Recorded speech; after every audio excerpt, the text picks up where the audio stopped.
Probando, probando.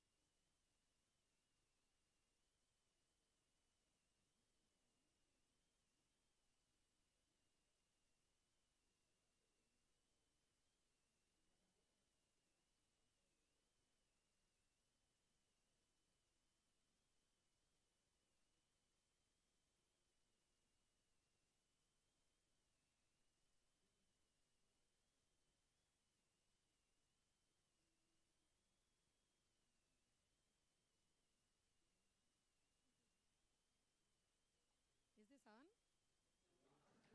I cannot hear me like out loud. All right. Hi, everybody. Welcome to South Summit and congrats for having been selected as a finalist. Today we're going through the mentoring session that is conducted by Alex and Kevin there. It will be divided in two parts, approximately over an hour each.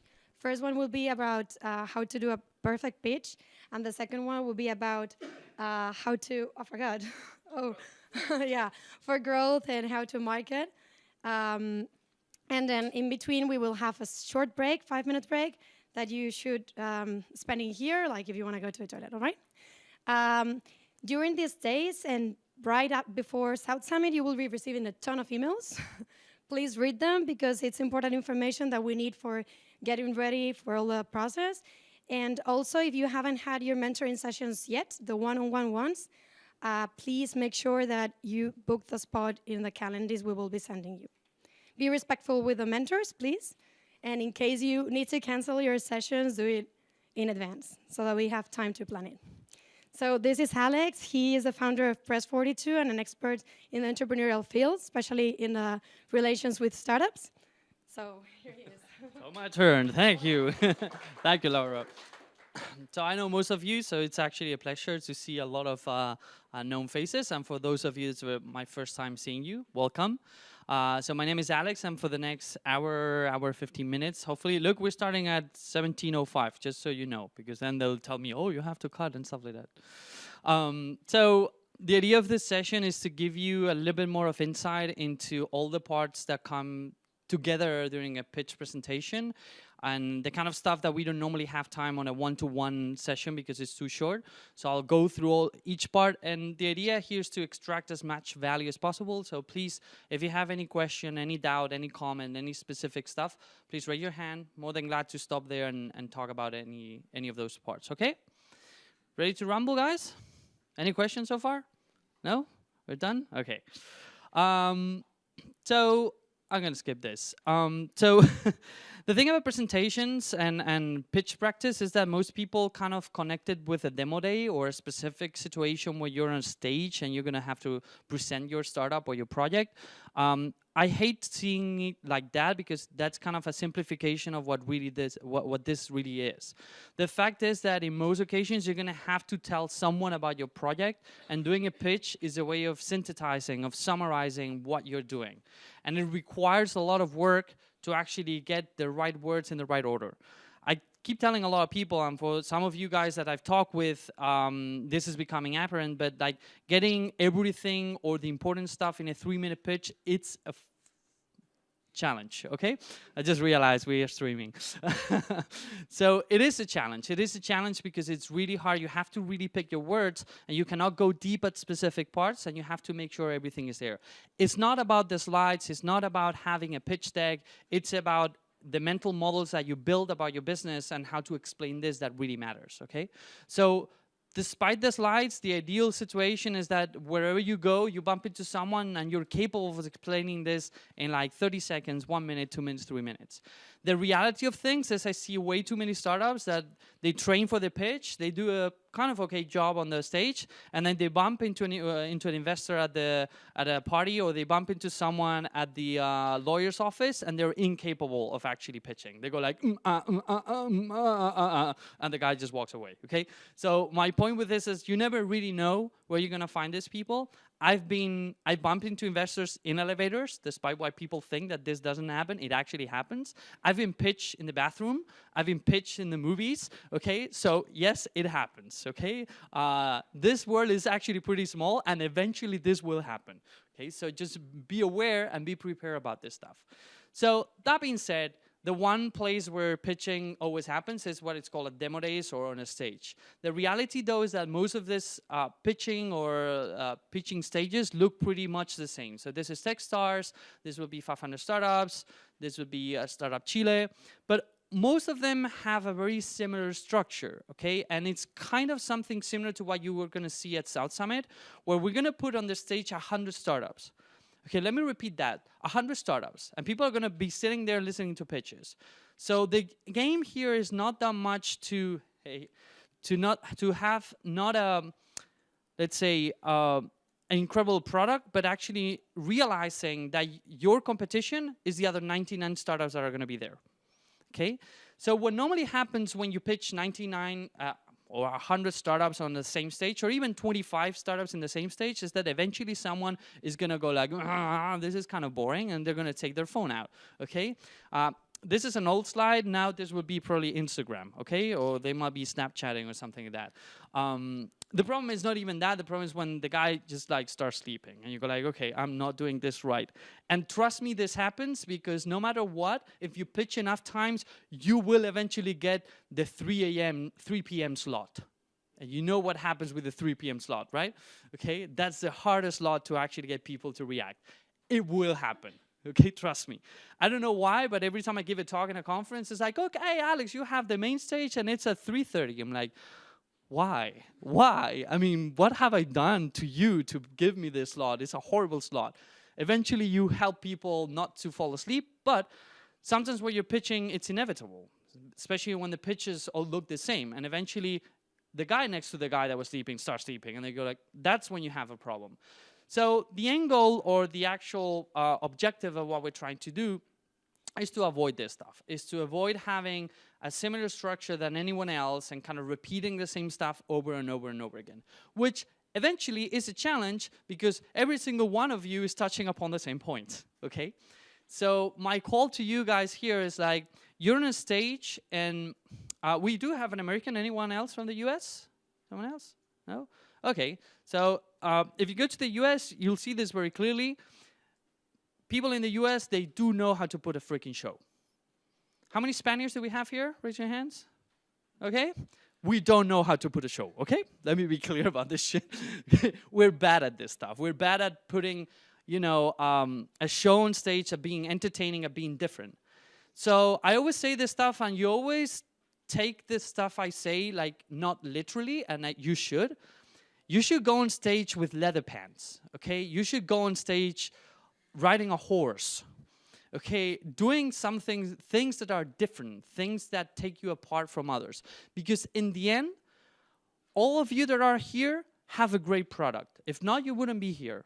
So now the game is not 100% on the product side, which is obviously part of the game, but it's also about how to get the attention of people, okay? You want people to come out of the room saying, yes, I do remember that guy. For me, it's kind of easy. Normally, I'm wearing a hat and I'm swearing a lot. So it's like the guy in the hat swearing a lot that we don't really know where he comes from. Okay, so that's easy to remember. But my point is, you do need to get to a point where you can display this kind of entertaining on the stage. Now, the structure, and some of you already got all of you got a message from the startup team with information, but I'm going to go through it, like slightly through each part. It's a structure that comes from the Guy Kawasaki book that's called The Art of Start, which if you haven't read, it's highly recommendable. It's what a friend of mine calls a bathroom read, okay? The kind of stuff that you put like next to the bathroom and it goes in 2 or 3 days, okay? And you're done with it. But it has a rule that used to be applied like in the 80s, early 90s for pitching, which is called the 10-20-30 Kawasaki rule, which basically says every audience that you're going to pitch something to is waiting for 10 basic questions that they have about your project. Okay, 10 questions they have about your startup. You're going to have, normally at the time, they will give you 20 minutes. Now imagine, what would you do with 20 minutes nowadays, okay? Now we think like, oh, wow, you're giving me 5 minutes? That's a world. 20 minutes, they gave 20 minutes. Now it's definitely not a 10-20-30, it's a 10-5-3-ish kind of rule. In 30-point type size. So the idea is that you're pitching for the people at the back of the room. So if you have a room full of people, you don't want to put tiny fonts like the ones I have here because that wouldn't be read. Okay, so you want big fonts, you want people to be able to read. Actually, ideally, you wouldn't want people to read in the first place, okay? So as less text as possible, but we will cover that in a second. Now, I always say the same stuff. What we're gonna see here, and I've talked with some of you guys already on the one-on-ones, but I'll repeat this. This is a structure which is a framework, which means the way you need to understand this is in terms of a conversation. So you go on stage, and the first question people are going to have is, who is this guy, and what is he going to talk about? Okay? Now, from that point onward, whatever you say will signal or will mark how your narrative keeps going, and what kind of questions the audience are going to start having. So we're going to see the basic structure, the basic framework, but we will start changing it and moving it around, and I'll give a couple of examples of when we change it and why we change it, okay? But keep in mind, this is more about the question-answer. Like, I'm here, the audience has a question, I deliver an answer, the audience has another question, I deliver another answer, and so back, so forth, okay? Now, this is the normal 10 points that we normally cover on a pitch. Let me be clear about this. You don't have time to go through all of this extensively in a 3-minute pitch, okay?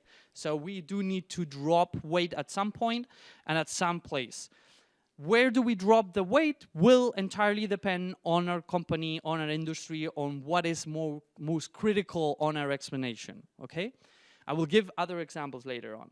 But anyway, I'm going to go through all of them. Once again, keep in mind, this is a problem question-answer sequence, and not that much that it has to be like this. What it does have to have is an answer to all these points. So if you think about this, it's like, okay, I want to know, what are you solving? Why is it important? How are you solving it? Is there any money involved? How do you make money? How are you going to reach clients? You know, the basic stuff about a project is like, I want to get an impression of what you're doing and where you are to get a sense of gauging where the project is going or where is it at right now, okay? So without further ado, let's start with the problem, which is most probably the hardest part of the whole pitch. Is the first thing that you need to deliver and the first thing that everyone fucks up when we do a pitch. The reason being is because there's an implicit question here in most cases. So let me give an example. Most people flip the way to do this. So this is a screenshot of Microsoft when they were announcing the Surface the first time. So when you start reading what they have there, it's like blah, blah, blah, blah, blah, USB, blah, blah, blah, micro SD, blah, blah, blah, HD, blah, blah, blah. What kind of information is that?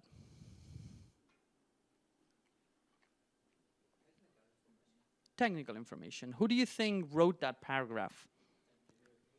Engineer. Just out of curiosity, who do you think wrote the title? Marketing guy. And who do you think wrote the subtitle? Sales. You can clearly see the differentiation here of who did what, okay? Word of advice, never let an engineer, and this is an engineer speaking, never let an engineer do design or write copyright, okay? They do a horrible job at this stuff. Now, you might think we're cool, but we're not. We're not good at this stuff. We're good at other things, but not that. Now, if you do the same search for Apple, you will end up in the iPad website, in the iPad landing page. This has some time, this slide. But nevertheless, when you start reading what they have there, it's like, watch how apps enrich lives. The iPad is transforming the way teachers teach and students learn. The iPad and the apps made for it change the way you work. 1, 2, 3, what is the difference?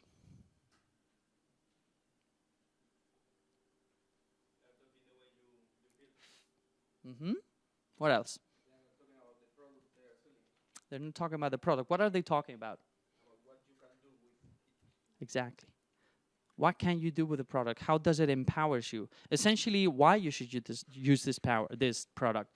In a way, I don't know if you've seen this. Have you seen the Apple advertisings? They never talk about the product. Never. It's always about what can you do with the product and nothing else. My point here is that the most critical question you need to deliver at the beginning of your pitch is, why should I care? So I'm sitting there listening to your pitch, and I need to understand, why should this matter to me? And this is an extreme challenge, and I'm gonna tell you why. The first one is because most of the people tell you that when you pitch, you need to tell what do you do, which is true. You need to explain what do you do. So our startup does this and this and that. Now the problem with this is that there's an implicit by question there, which is what do you do and why should I care? Okay, and that non-spoken part of the question is actually the most important one. Now, the complicated part here is that in most cases, the kind of customers that you're catering your pitch towards are not the same people that you're gonna have in the audience. And sadly, that's gonna be 98% of the cases where you're gonna pitch your startup. It's like the audience is not gonna be fully qualified as your customer. Some people might have the luck of doing something that's catered at a B2C and, you know, you're doing the next Instagram or you're doing, you know, the next YouTube. And it might work for everyone, but it's not the usual. The usual is that you have a very specific audience or customer base. And you might have 5%, 10%, 15% of the audience there, but it's not the full thing. Now, the challenge here is how do you connect the problem, the why of the audience with the why of someone else, okay? Now, you need to think, I don't know if we have, now is where the camera guy just hates me a lot. Okay.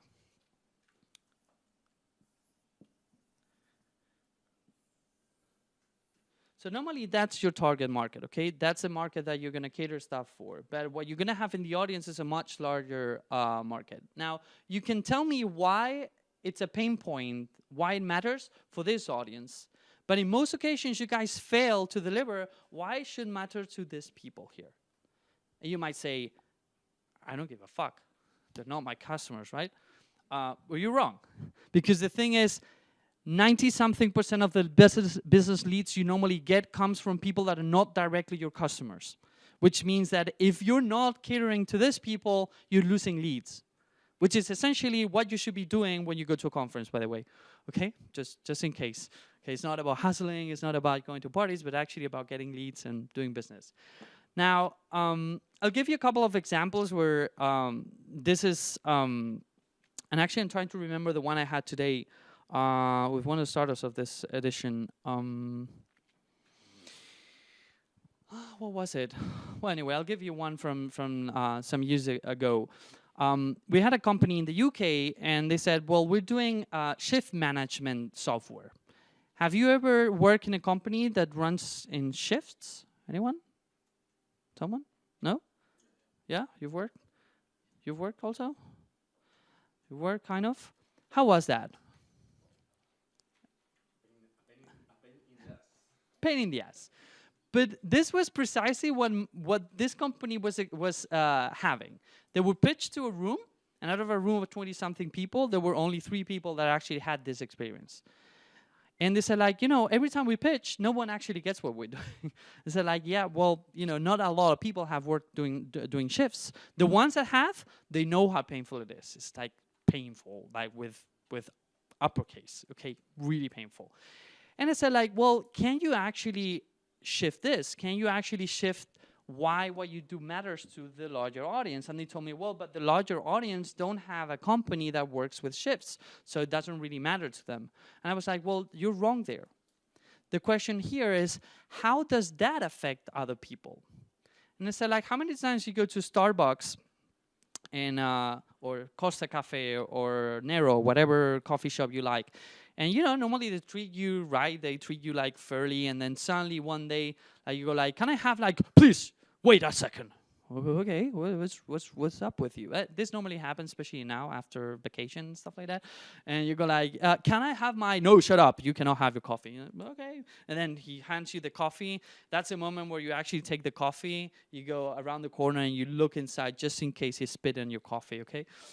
This has happened to us at some point. Let it be a coffee shop, let it be a restaurant, whatever it is. Like, you have the situations. What you don't know, though, is that why was he behaving like that? And I'll tell you the why. The why is because that person should still be on vacation, but he's not. You know why? Because someone fucked the shifts. Okay? And so he's pissed. Oh man, he's pissed. Now, you think this might be funny, And this might be funny in some situations. Yeah, you know, my burger, I don't know if this movie, Road Trip, is it? Where, you know, they get the burger and they do funky stuff to the burger. So, you know, that might be just an anecdote. But now imagine that you're checking yourself at the emergency room because you're really in pain. And it's 4 a.m. in the morning. And the guy that's standing next to you, that's going to take care of you, has been on a freaking double shift and working for 24 hours. And he's going to do an operation on you. Now it's not that funny, right? So managing shifts and managing them badly has consequences. You see what I did here? I killed someone, okay? But my point is, every single one of you can actually make that connection. So if your target audience is not there, you can at least do the connection of how would this reflect or connect with my target audience? What would happen if this goes badly, and how does that relate to my target audience? To my general audience, basically, okay? This is one of the hardest things to do, okay? And this is the one point where most of the pitches go bad. So please do take your time to make this connection right, to make it correctly, and to pitch it to people that have nothing to do with your space, because you want them to go like, no, I don't get it. If you have that, you're done. My advice, try to pitch this to your mom. Except if your mom is into social media and a bunch of other things, okay? Then probably your grandma or something like that. Okay, 2 reasons. Your mom is female, and the second one is from a different generation, okay? First one is, if she goes like, ah, that's so cute, my baby, really nice, you're doing it wrong, okay? Normally what you have to ask your mom is, okay, mom, pitch me back. Okay, what did you understand of what I told you? If she's unable to pitch you back, you did it wrong. The second reason is, first of all, different generation, not connected to your industry, important. Second point, she's a female. Okay, guys, this is news for you guys. We guys are extremely basic, which means that we go out, we have some beers, we get super excited about this stuff. It's like, oh my God, this is the next big idea. We're gonna kill it. Then you go back home and you talk to your partner and she goes like, how many beers did you have? Just 10? Okay, just sleep it and think it through. No, trust me, this is the best idea. No, it's not. Okay, if a woman tells you it's a bad idea, you should listen, okay? But there's an explanation for this. Women are way more empathetic than men, which means that they have a higher capacity to put themselves in the place of the customer. So if a woman doesn't seize it, you're fucked, basically, okay? Because that means it's not clear at all. Okay, so honestly, try this. Try this. If you pitch it and they don't get it back at you, you're not doing it right. Okay? Questions so far? I highly advise you to check out Simon Sinek's talk on what's called the Golden Circle, or how leaders inspire. Okay, it's a TED talk, highly recommendable, where he talks about how most engineering-driven companies, they start explaining always the what they do and how they do it. For those of you that are technical or you are experts on your field, what normally happens is you get excited with your shit. And you go like, oh yeah, this is super cool. This goes super fast and we're super professional about this stuff. The reality is that most customers, they don't care. Okay? The question is, do you solve my pain? Yes, no? Yeah, but let me tell you how we solve it. We don't care. Okay? This for me was a big enlightenment the moment someone told me this. As an engineer, I was like, nobody goes super fast and we do this and that. I don't care. Does it fix it? Yes? Shut up. Okay? Few companies actually work the other way around. Actually, when you normally start with the what and you get entangled into the how you do it, this is normally the kind of face that people have on the stage, on the audience. Because in the end, you're pulling them into a very technical situation or a very verticalized situation. Okay? And that's not where you want to be. Good companies, inspiring leaders, always starts with the why. Why does this matter to my audience? Why is this critical for them? One example we had today, I was on a one-on-one call with someone that's in, I believe, in Switzerland, I think. Yeah. No, that wasn't. Well, someone in Africa, South Africa, I think it was. No. Sorry. It was. No, it wasn't. Ghana was, sorry.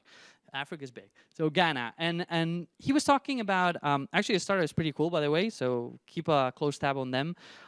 They're creating a sustainable way of feeding fish, colonies of fish, because the consumption of fish in Africa is skyrocketing right now. It's growing exponentially, which means that they don't have enough food to feed the fish to support the demand that the market is pulling in. And you know, if I pitch at that point, you're saying, okay, poor people in Africa. Now, what if I tell you, well, after Africa, it's us. If you don't keep up with the demand, we won't be able to have fish either.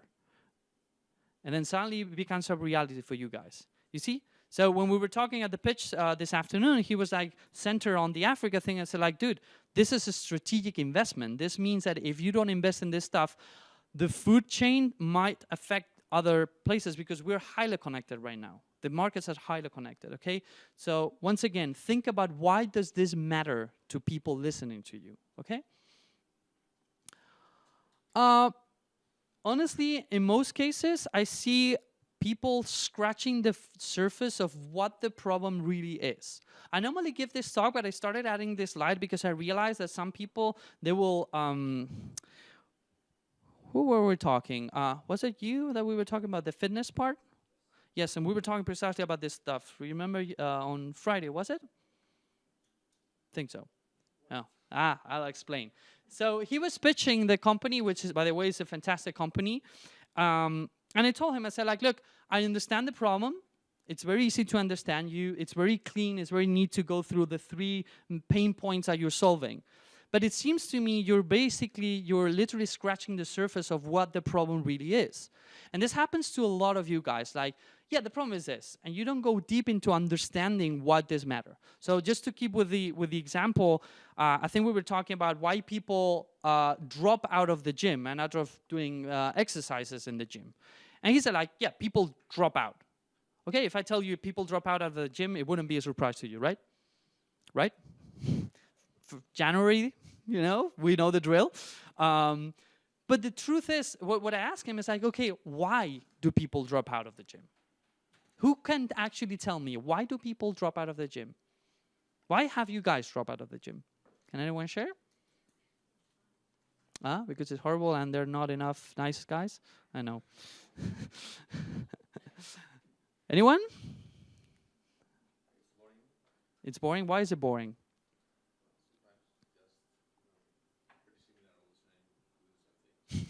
You see? It's actually very cool that you answer that because that was exactly what we were getting at. It's like, you know, when you're on your own and you're always doing the same stuff, eventually it gets boring, which is why you should listen to his pitch, okay? Because he's fixing that.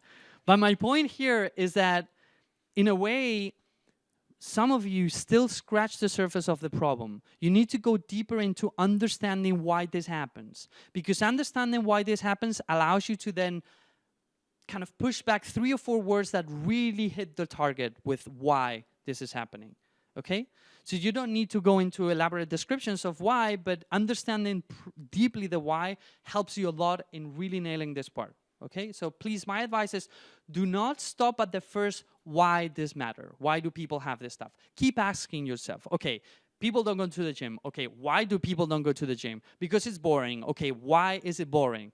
Because of this. Why is this happening? Because of this other stuff. So the true reason why things happen are normally not the first layer, but it's actually going deep into asking yourself why several times this is happening.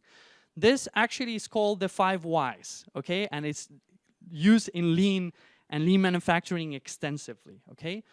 So it's a very easy exercise to listen to. It's actually quite hard to actually deploy yourself, okay?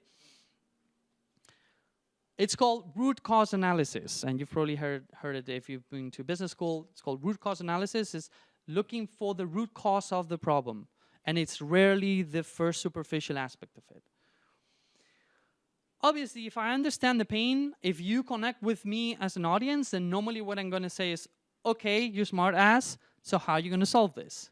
And that's where you normally hit me with the solution, okay? When we're going into the solution, please try to avoid as much as possible the moment of the name dropping. So far, I haven't seen a lot of name dropping happening, but just in case, okay, try to avoid things like RTB, VTR, DMP, DSP, retargeting, a bunch of other stuff. This normally, if you're working in ad tech, if you ever hear an ad tech startup, it's horrible. It's like, I think they cannot talk without throwing an acronym every 3 words. It's like, seriously, dude, like, this is like lawyers, basically, but in the advertising space. Anyway, if you don't remember this stuff, every time you use one of these words, it tends to be, first of all, either this is extremely technical, which means that you are, either you're on the field, in that field and understand what that acronym means, or it's too abstract. So if you say, we're developing a big data solution for the music industry. Oh yeah. So who can tell me what am I building? Anyone? No? I don't understand why you don't get it. Big data for the music industry. Booyah. Okay? The truth is, some of your pitches look like that because you use words that are still extremely abstract. Give you another example. The other day, I was working with one of my corporate clients, and they were preparing a presentation for a startup event in Berlin. And the title was something like, you know, how corporates work with startups to build the next generation ecosystem or something like that. And I was just like, what do you mean by ecosystem? And they were like, ecosystem? I'm like, what exactly do you mean by ecosystem? And they were unable to answer. And so like, well, this is the problem. The title of your talk is actually too vague. When I read that, I don't understand why you're talking about ecosystem. What does corporate and startup ecosystem mean? Okay, there's a lot of subjective stuff there. Like those terms, big data is another one, you know, there's a bunch of stuff that you normally throw in your pitch that is extremely vague because it can be interpreted in many different ways. Okay, so be precise with the words you're using, and this is especially true when you have a 3-minute pitch, okay? If you don't remember that every time you use those words, God kills a kitten, okay? Just one or the other one normally works. Now, the best way to tell the problem-solution tandem, which is essentially like 50% of your pitch, it basically delivers 50% of the weight of your pitches, is through storytelling. You tell a story about this, and it's the best way to explain it. I believe with Enzo, we were talking about this, and he was telling me, it wasn't until I started telling my personal story about why I decided to do this startup that people didn't understand. So before they didn't understand, when I told my story, they started understanding, and they go like, oh, wow, yeah, that has happened to me too. That's exactly what you want. You want to use story as a vehicle to tell why you did it and why it should matter to others. Because the better the story, the more it resonates with the audience, okay? Now, as I said before, you want to be different. You want to be that kind of penguin. You want to avoid repeating the same structure, the same things that other people are repeating. So be creative about delivering this stuff. Be creative about the story. I'll talk about the story at the end to give a couple of like advice about storytelling. Normally, if problem and solution are clear, the normal question that people have is, okay, I see the pain, I see the problem, I see the solution that you're displaying. Now the question is, how big is the market for toenail social networks? Anyone knows that? No? Anyone knows the size of the market for kinky shoelaces? No? Well, this is what normally happens when you hear in pitches. Some of you guys are pitching in a space which is very well known, which means that the market is pretty well known, and in a way, we can kind of skip the market part because it's well known, but others are working on very specific markets. When you're working on those specific markets, sometimes you go like, I have absolutely no idea if this is a business. Honestly, when someone tells you that what we're doing is creating insect farms to feed fish, you go like, what? And then you go like, show me the money. And then they go like, well, people spend nearly north of 1 billion feeding fish for food. And you go like, okay, I'm listening. Okay, so that's the whole point of what you're trying to aim for. It's like, how much money is there here in the market? Okay, is there any money? Because sometimes Actually, the rarer your market, the more important this slide becomes. The more common the market, the less important this slide becomes. Do you remember I told you that on a 3-minute pitch, we're going to need to drop weight at some of these points because we cannot fit everything. Market is one of those slides that, depending on your industry and depending how well known it is, you might need to add weight or release weight here, okay? Now, how do we do this? Basically, it's how do we eat the pie? Honestly, most people get this wrong, and it's actually fairly easy to do. So, first of all, if you're in a very, very well-known market and you drop me 30 seconds to 1 minute explaining how the smartphone market is growing massively in the world, I'm going to kill you, okay? This is what happens to me a lot in pitches. They go like, oh yeah, let me talk to you about the app marketplace and how is it growing. It's like, no, please, not again. You know, smartphone market is a multi-trillion market. Okay, good to know. Now, in those cases where the market is actually very well known and very crowded, your goal is not to talk extensively about the broader market, but actually quite the opposite. Okay, this is what's called a blue ocean strategy. You're in a red ocean, and what you're trying to figure out is give the strategic advantage of that market niche you're finding. Because if you're playing in a very big market, very well-known market, and you don't give me a reason why you should be better than the rest, you're dead. Because it's like, okay, we're going to do another social network. Okay, so either you explain to me what kind of strategic position you found, what kind of strategic hole you found, or I'm not going to believe you, okay? So big market, well-known market, you better give me a strategy on why that market and not others. Why are you going to a market that's completely crowded? Because maybe you know something that no one else knows, okay? Maybe you figure out something that no one else figured. Whatever it is, make sure you explain that part. The other case, as I told you, you know, social network for kinky shoelaces. You go like, no idea what you're talking about.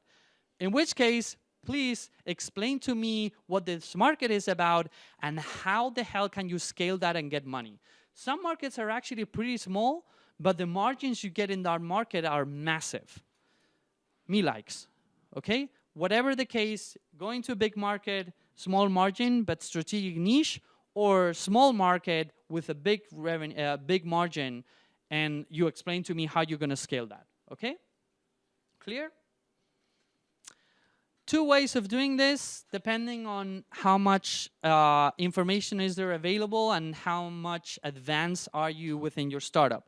First one, or the one that most people, at least most investors, me included, really like, is the bottom-down approach, which means we already have a pilot, we already have traction or some kind of traction, and from those numbers, I'm going to derive the overall global market. Okay, so I put this in place. I have, you know, a couple hundred users, or I have 1,000 users, and from there I can more or less make an estimate as to what the global market is going to look like. Let me be clear about one thing. No one believes these numbers. This is not about getting the number right. I couldn't care less about this number. What I do care is about the process that goes behind this number. Is that I want to know how you thought about this. How did you went from the few numbers that you have, the initial traction that you have, to an estimate about how much money there is to be made here? I don't care that you get it right or not. What I want to know is how you're thinking. What kind of variables are you taking into account? Okay? The other way to do this is top-down approach. So basically, there's no Intel. You haven't had any prototype running, so you don't have any market data. So you normally get one of these reports. According to Forrester Research, they say that this market is going to be super big. Okay, so according to the World Health Organization, feet are going to need food for the next 25 years. Okay, good.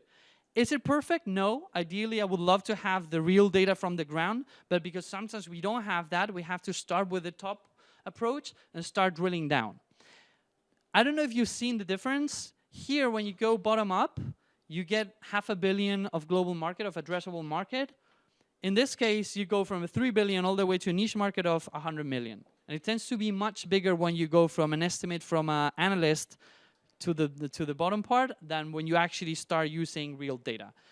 Hence, why most people kind of really like when you start using your data to project upwards, okay?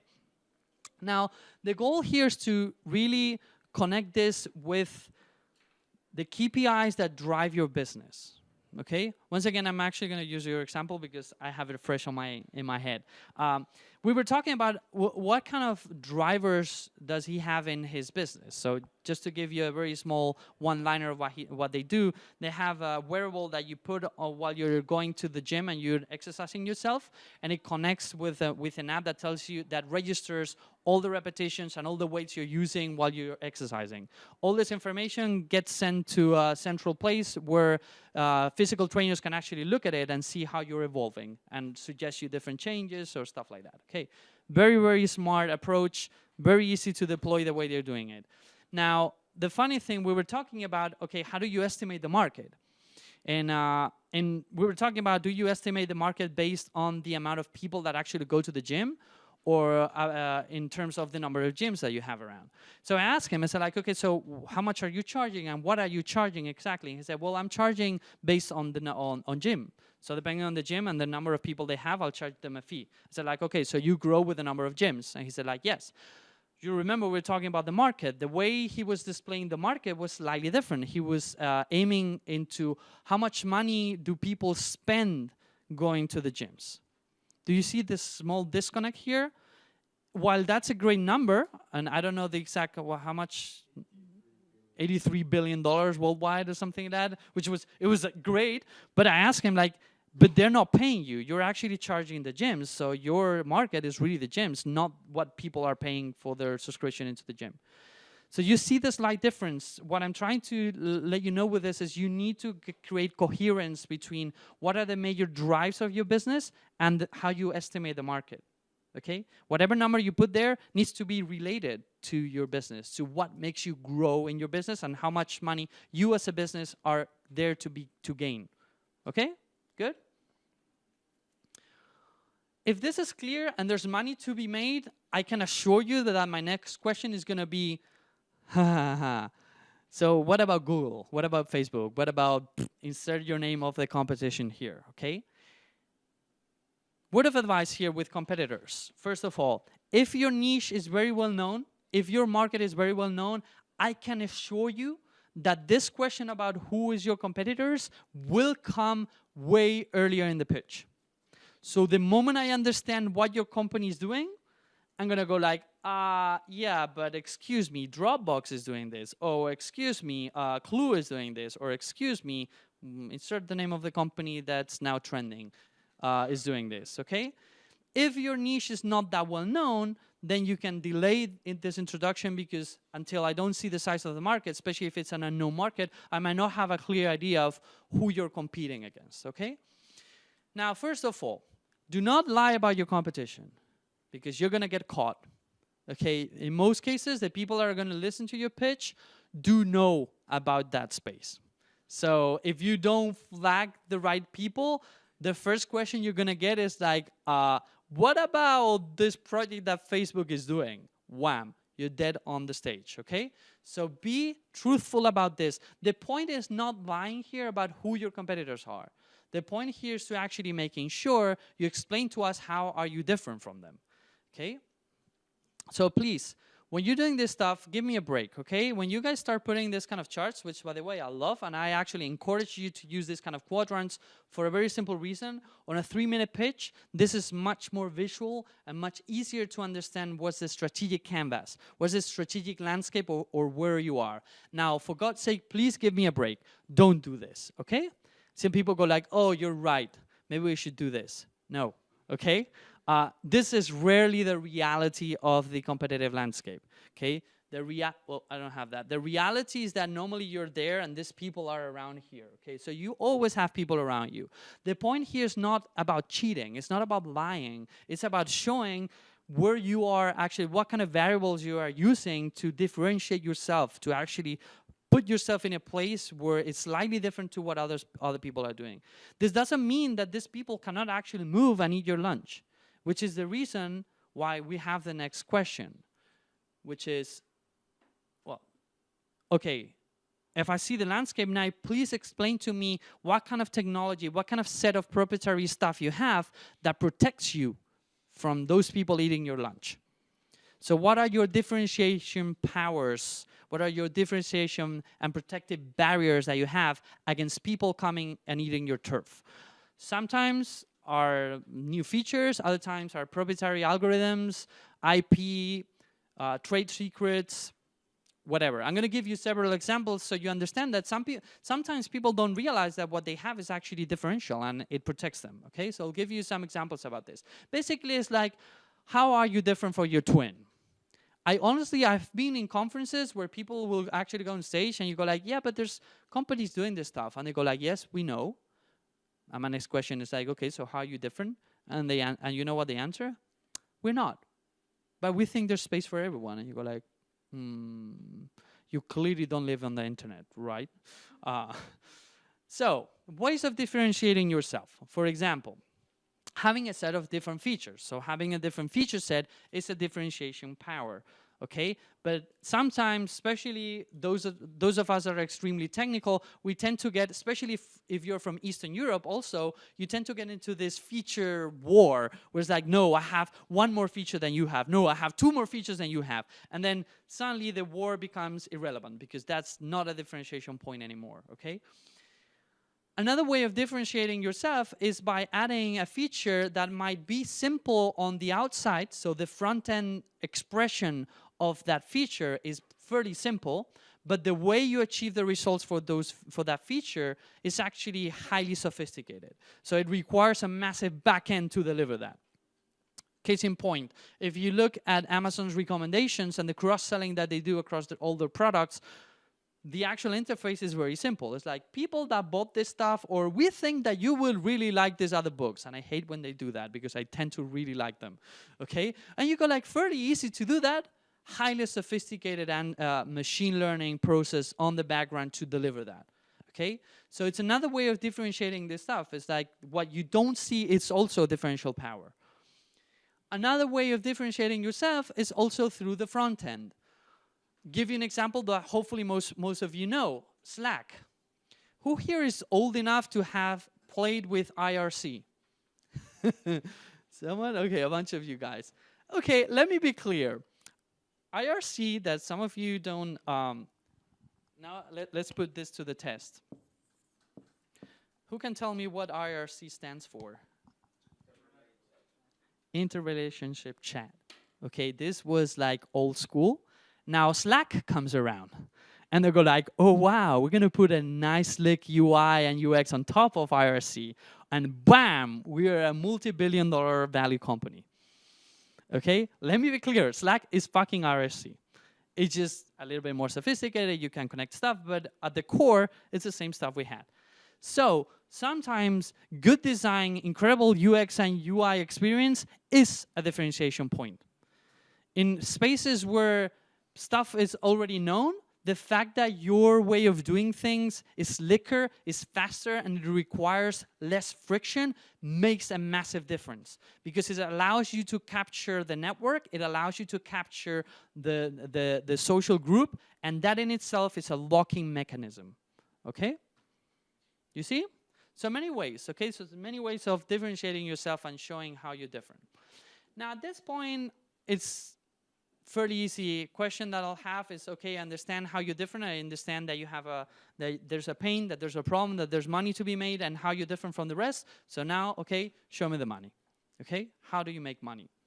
This has to be fairly straightforward, fairly easy. Keep it very, very simple. If you have several business revenue streams, try to stick to the one that brings in like most of it. So if you have 2, 3 revenue streams, don't explain everything in detail. Just say like, okay, you know, 80% of our revenues will come through this. Then we have alternative revenue streams that we have that bring a little bit. Because sometimes people go like, oh, our revenue streams, our business model, advertising. And you go like, well, and then we also have this, and we also have that, and we also have that, and we also have that. Conclusion, you haven't really market tested this because you still don't know where you're going to make money, okay? This is a very clear indicator of that. Now, sometimes we have evolutive business models. So sometimes you have a business model in place until you reach a certain size once you reach a certain size, you kick another business model, okay? So you unlock, if you want to see this, another business model. That's fair and square to say that and to explain it like that. It's like, well, so far we're going to make money here. Once we reach a certain threshold, we will activate our real business model or a different business model, which is this one. Keep it simple. Premium accounts, this is what you get. If you have prices, say it. You know, I always say the same stuff. It's like, I have a bottle, you dollar, me bottle. Okay, easy transaction, easy to understand. Try to avoid things like, oh, we have a SaaS model. You've heard this before? We have a SaaS model. Who can tell me what SaaS stands for? Software as a service. Who actually knew that? Only half of you guys. And you guys are startups, okay? My point is that sometimes we throw, you see, God killed the kitten the moment I said SaaS, okay? Sometimes we assume this stuff, oh, people know what a SaaS model mean. Now, if I tell you we are running a monthly subscription-based business model, everyone gets it? And it's exactly the same stuff than SaaS, okay? So careful with using those acronyms at this point because it might not be fully clear. We just did the example, and you guys should all know what SaaS mean, okay? I'm not gonna put grades for IRC, but that's extra points, okay? That shows age. Now, one of the things I'm seeing for most of the startups I've seen so far is that some of you don't go slightly deeper into the go-to-marketing strategy. Go-to-marketing strategy for some of you guys is actually very important. Let me rephrase this.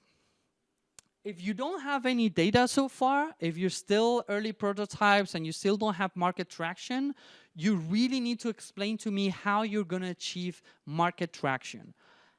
Some people actually translate this into, can you actually write a page with like 25 to 50 names and last names of people that are actually going to pay you for this stuff? If you can't, you don't have a strategy, okay? Now, if you don't have data, you better tell me what this strategy is. And brute forcing is not a strategy, just for the sake of explanation. Because some people go like, yeah, we're going to use social media. Wham, ooh, yeah. Or we're going to do a viral videos. The other day I actually gave a talk and I said precisely this. It's like, please don't say that having viral videos is a strategy because it's not a strategy, it's an outcome. Here comes a startup, like literally 20 minutes later. It goes like, yeah, the way we're expanding is like, we're going to create some viral videos. I'm like, what the fuck did I just say? Okay, like, for God's sake. No, some people can do that, but they're very, very rare. Now, you need a strategy. You need to think about how you're going to give scale to what you're doing and reach the market at scale. If you literally have to go door by door, that's one thing that most investors are not going to like, because that implies massive cost of acquisition, okay? Case on point, Groupon. Do you remember the golden age of Groupon, where everyone was talking Groupon is the next big thing? Do you hear about Groupon anymore? Yes? Seriously? Who are you talking to? Okay, well, maybe, then we need to talk. You need to tell me, you know something I don't know. Yes, you still hear about Groupon, but my point is like, if you compare with the hysteria that you had with the high points of Groupon and now the problem with Groupon was a problem with scale. It's like, yes, we're moving this gazillion millions on you know, materials or food or whatever, but the cost of moving that stuff is also massive. Actually, I don't know if anyone actually looked at their numbers when they went IPO. I actually got the information from SEC and I went through the numbers. I was like, this doesn't really add up. Like, there's no way you can scale this. Like, no way. I think 3 days later, SEC sends a communication and says like, these numbers have been cooked. Please show us the real numbers. The moment they show the real numbers, a different picture got painted. Okay. My point is like, sometimes, you know, it's great to say we're going to grow, but you need to make us aware, how are you going to grow? How are you going to reach the market at scale? With stress on scale. So if you can hit partnership, if you can hit people that can help you reach a massive amount of customers just with one single point of contact, that's the kind of stuff you're looking for, okay? If you have data, then show us the KPIs that you have. What kind of traction you've had and how is it evolving? Now, if you have data and you tell me, someone told me, one of the startups the other day, they went like, yeah, and we're already pulling close to 500,000 in revenues. And I was like, you know what? I'm not gonna even ask you how you're making the money. You know, there's no point. You're making money, so you are definitely doing something right. Okay, so if you have traction and you have good metrics, good traction metrics, and you're starting to pull money in, then talking about your strategy of how you're doing that, it might not be that important. It's still important, but it might not be that important, which means that you release some weight on this part because there's no much need. It's like, you know, we're adding 400 customers every month. We're adding 1,000 customers every month. We've grown to 1 million users in 3 months. Okay, you're probably doing something right, okay? So be aware of this stuff. You have to be honest with yourself and sincere with yourself. If this is something that you're seeing good traction, then okay, no need to go too much into depth into this part, okay? Team, God. The reason why we have a team slide, who can tell me why do we have a team slide?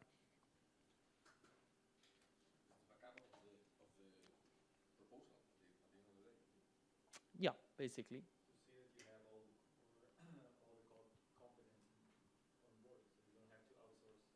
Exactly. Exactly. So the team, it's only in relation to, do these people have the capabilities to pull this off?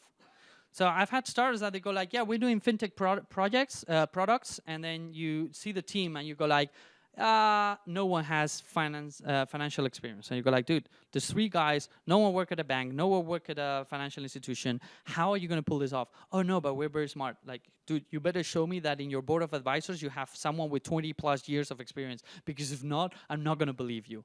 Same case, I always put the same case, and I'm going to be now a little bit chauvinist here, but when you see a fashion tech company and there's not a single woman either on the team or in the board of advisor, you most probably have an issue, okay? Is that you're probably not going to be able to pull this off. So my point is, sometimes seeing the team allows you to understand at which phase or stage the team is, or the project is. If you need a lot of sales to make your project work and there's no one with sales experience in the team, you might have an issue afterwards, okay? So you might get the technological part right, but then the rest wrong. Now, question for you guys, because I'm seeing this in, so this year I'm actually seeing this a lot. Why doesn't make any sense to put the market, to put the team at the very beginning? And by very beginning, I mean the very beginning.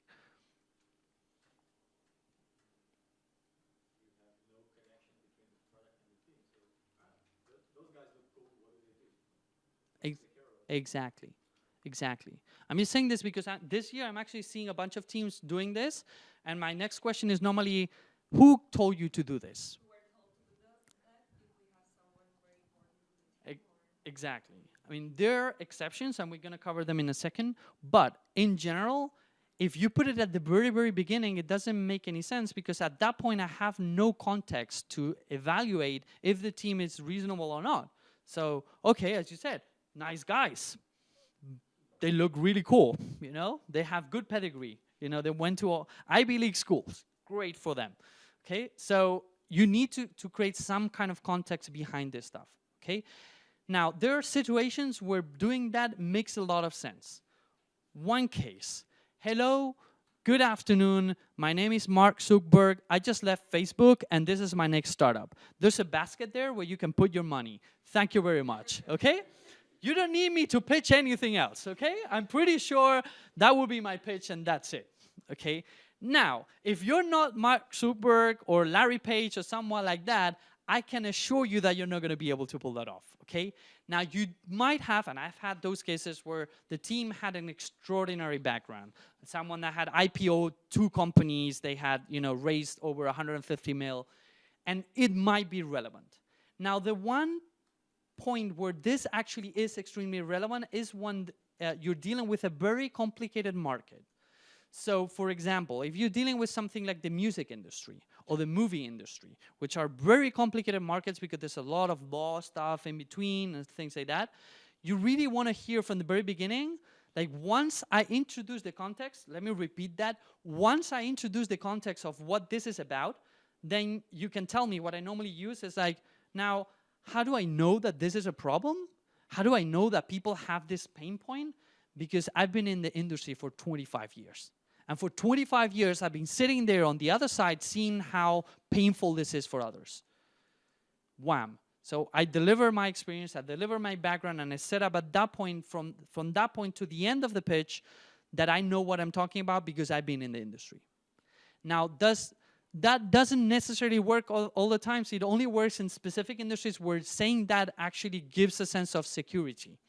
Okay, in some other places, it's like, you know what, and how do I know that my app is going to be great? Because I've been using apps since 2007. Whoa.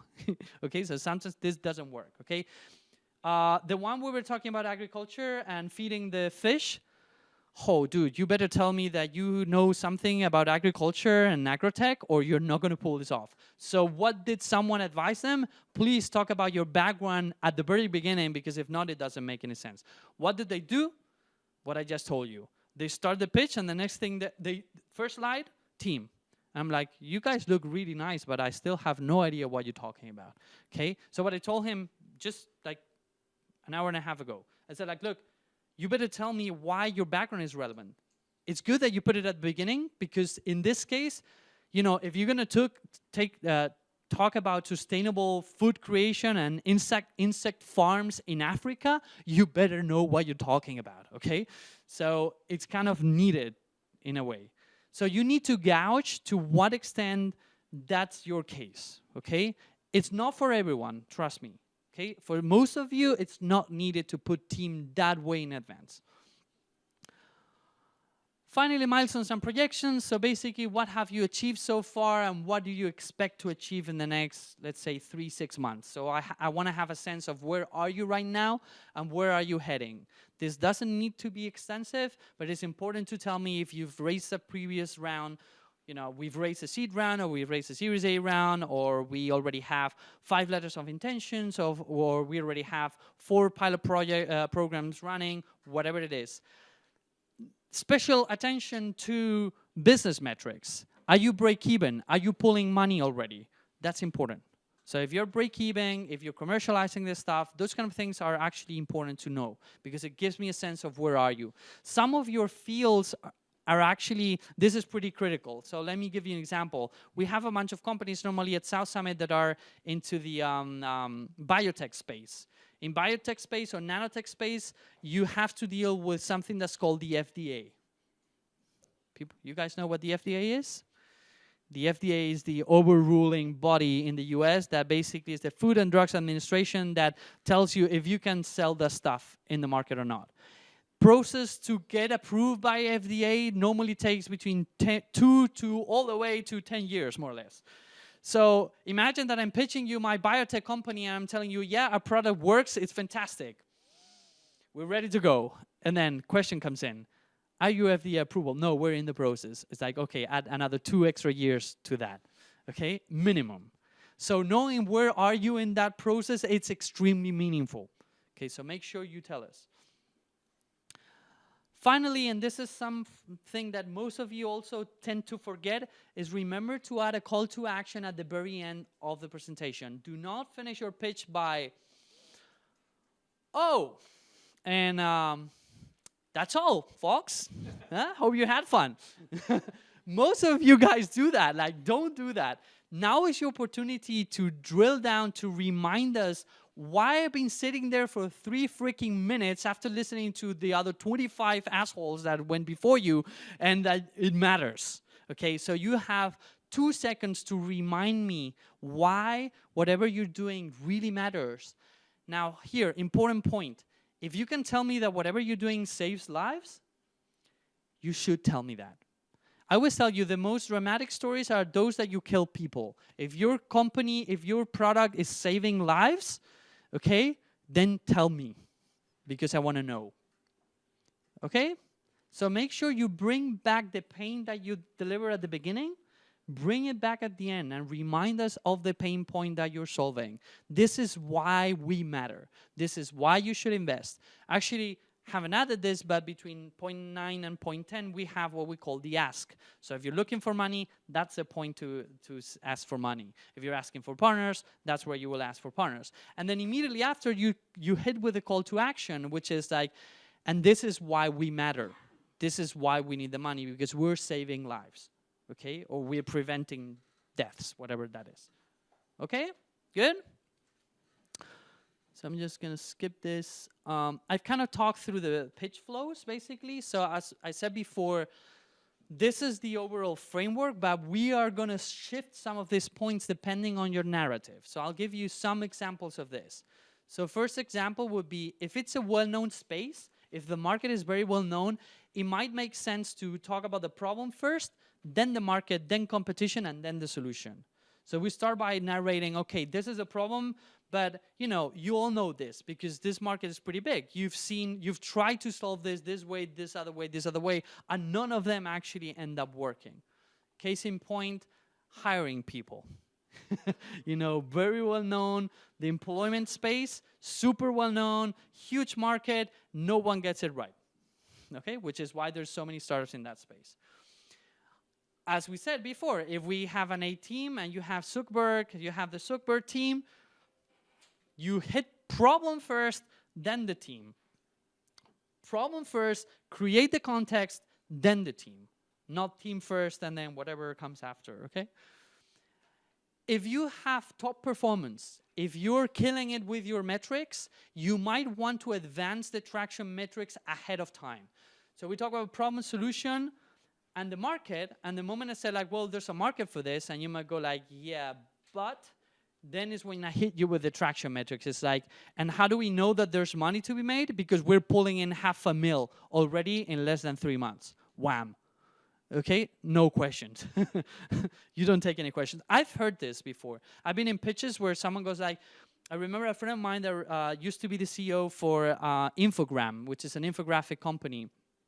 And in one of his pitches, actually a VC said, yeah, but this is very good and very nice, very flashy, but really, how many people actually use infographics? And my friend went like, blink, blink, blink. And he was like, well, we're actually seeing 1 million infographics created every month. So I guess someone actually is doing infographics. And he was like, boom. It's like, okay, come back for the next one. So if you have very good traction, very, very, very good traction, you might want to advance it before competition, before you talk about anything else, okay? Because that's a differentiation point. If it's a crowded space, sometimes you want to make a sidestep through different solutions that are out there. So you start with a problem, and then you talk about what are the competitors doing. It's like, this is a problem, and we all know that this is a problem, and there's people trying to solve it. Now, you tried this solution. It doesn't really cut it because of this and that. You try this other stuff. It never really works. In the end, do you know what you end up doing? You always end up bringing your pen and paper, and you solve it with pen and paper. I'll give you an example of this. Business cards. How many companies have you seen doing apps to exchange contact information? How many? During conferences? Gazillion. How many of them actually survive or work? None of them. Okay, problem still there. So you want us to walk us through this solution, this solution, this solution, all of them rubbish, and this is why our solution matters. Okay? So also crowded space with a lot of people involved, a lot of competitors in the space.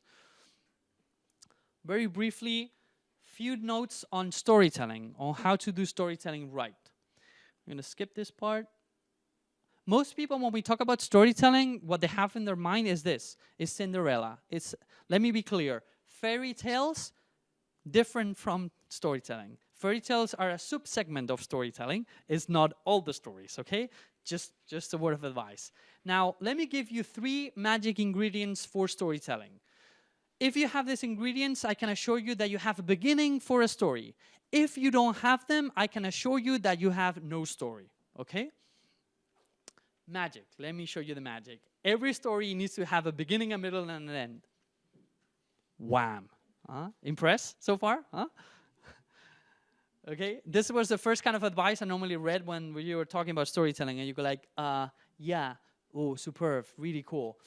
Actually, it is a very good advice. Who can tell me why? There's a hidden gem here. What does having a beginning, a middle, and an end mean?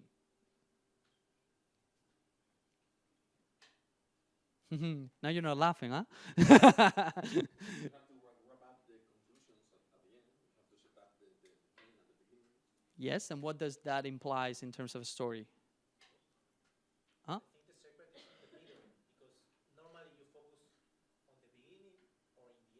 Yeah.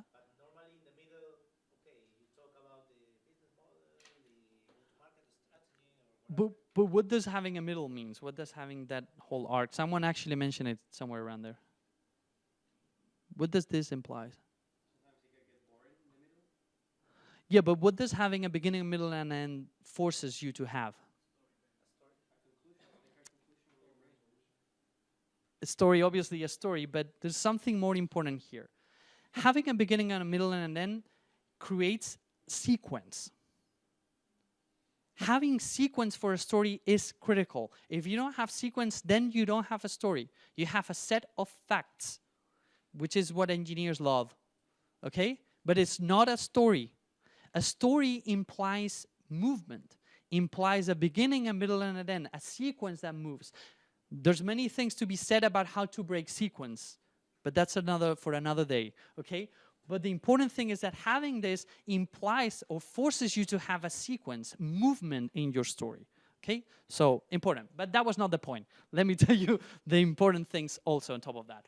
Number one, every freaking story you use has to have a protagonist. Has to have someone with a name and a last name and a freaking face. How many of you guys like SpongeBob SquarePants? I know, a bunch of you guys. What would happen if SpongeBob had no face? It would be a freaking sponge, okay, with SquarePants. My point is that any good story has a protagonist, and as close as human as possible, the closer to the audience, this protagonist, the more resonance the story has with the audience. Which is why I was telling you that the better you connect the problem with the general audience through a story, the easier it is to get major resonance with what you're explaining. Okay? The second point is that any story needs to have a reason why you tell the story. Sometimes people drop a story for the sake of dropping a story. It's like, oh, we'll tell a story. Why? Because it's fashionable now. You know, and actually you start the pitch by, let me introduce you to Alice. Alice is, it's always Alice or Bob, okay? So let me introduce you, or Amy. So Amy, Alice, or Bob. Don't do that. Stories are invisible. Who can tell me how many stories have I told so far? Anyone? A lot, okay? My point is, stories are like breathing. You don't know it's there until someone points them out, okay? So you don't want to make them obvious. You just want to launch into story mode, okay? But there has to be a reason why you tell this story, okay? Now, that reason normally gets highly connected with conflict. So if there's no conflict behind your story, then the story turns into a documentary. The butterflies flap their wings through the valley of death. You know, you go like, You know when it gets interesting? When the spider jumps and eats the butterfly. That's when it starts getting interesting. Come on, be honest. How many times you were young and you were looking for that stuff? It's like, I want to see. The only documentaries, at least men, the only documentaries we only watch is when the spider eats stuff or the shark eats stuff, okay? We all know this. Okay, so the more conflict your story has, the better, the more resonance it also generates in the audience. Now, I always tell this stuff. Your stories should, in theory, kill people. So if in your story you're about to kill someone or someone nearly dies because of they weren't using your product, much better. If you could kill a baby, even better. Okay? Just saying. Keep that in mind. I'm not joking about this stuff. You guys laugh, but honestly, then some of you will come to me and will go like, we're killing the baby. It's like, there we go. And then they go on stage and you kill it. Okay? I'm not joking with these things. And finally, last but not least, is any story that's worth their salt needs to connect with the emotional side of things. You need to throw emotions into the mix. If you keep it at a rational level, storytelling doesn't work. Stories work because they arise emotions in the audience. So you want people to feel anger, you want people to feel sad, you want people to feel, frustrated with stuff. So I always tell you when we're reviewing the pitches, I always tell you the same stuff. I say like, you want to be pitching the pain point, the problem, and you want people on the stage, on the audience, go like, fuck yeah, been there, done that. This has happened to me. If you don't see people in the audience going like this, you're doing it wrong, because it means that people are not fully connecting at an emotional level with your problem. Okay? So it's a very good visual cue to see if people are getting what you're doing.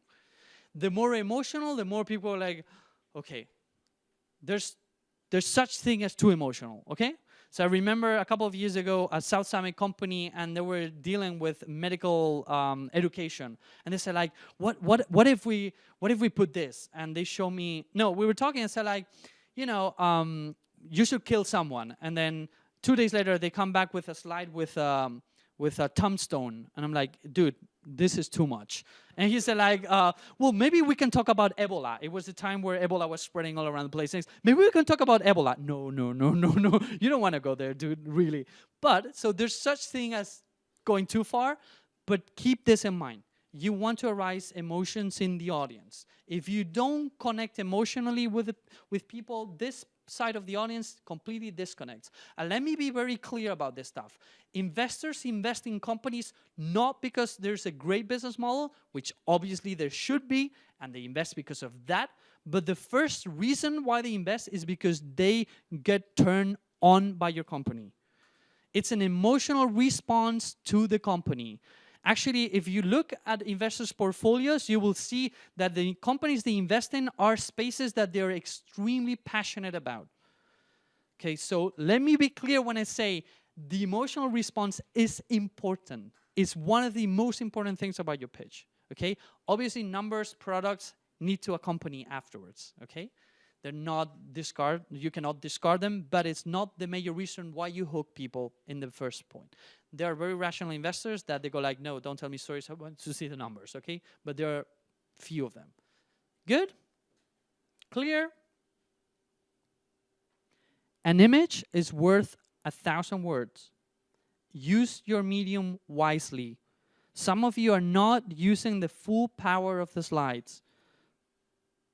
Use it. This is like a movie. Use the power you have. If you're going to put just the text there, then why do you need slides in the first place? For you to read them? So use the power of the images. Employ the medium. I'm going to skip all this because we don't have time. So remember, this is a framework. You can move it around.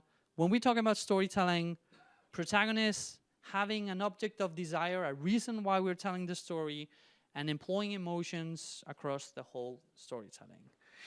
And I'm going to skip all this stuff because we don't have time. So guys, thank you very much. I hope it was useful. You have my email there. More than glad to answer any extra questions if you have them. And my Twitter, I always answer my email. The speed at which I answer my email is directly correlated to how long your emails are, okay? So just be aware of that. Well, guys, it was a pleasure. Any questions? No? Sure? Okay, well, pleasure, and I'll leave you with our second speaker. Thank you very much, guys. Do you guys need a break? Okay, let's have. It was awesome, I can tell you. So let's have a 5-minute break. A 5-minute break, and then after we'll go with Kevin, okay? Thank you.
Disculpe, de paso, que te presenté.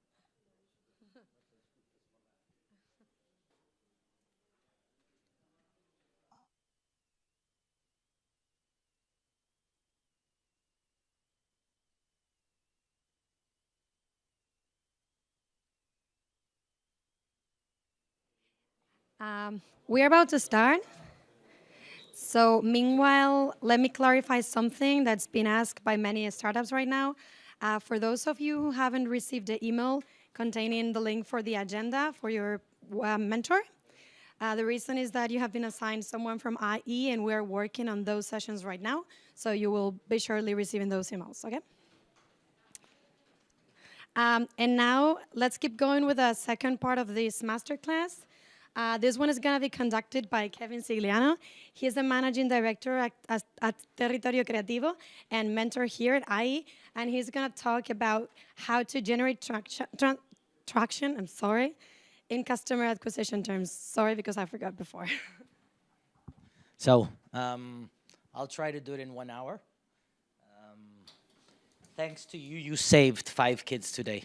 So using Alex's advice, I was at home today, and I was fed up of my kids. And coming here has actually saved 5 lives. Okay, so thank you for allowing me to be here. The question I always ask an entrepreneur is, tell me who your customer is. Describe the customer, right? And too many times, the answer that I get is not good enough. It's not, like you're not able to define in great depth who this person is. And the question that shows me that somebody has a true understanding of who their customer is when they're able to explain the value of the customer. The value, how much, profit, how much, how do I sell this to my customer, but also what is the lifetime value of each one of my customers or of the key profiles of my customers. And how many of you today know, have a figure? My customer is worth 300, 3,000, 300 million. You have a number? Yes. Yes? Good. Anybody else? So one piece of advice is make sure you work on that. Because at the end of the day, the South Summit and in your lives as entrepreneurs, you have to gain credibility since, the first second. Like in that pitch, in that meeting, the first thing you have to do is generate credibility.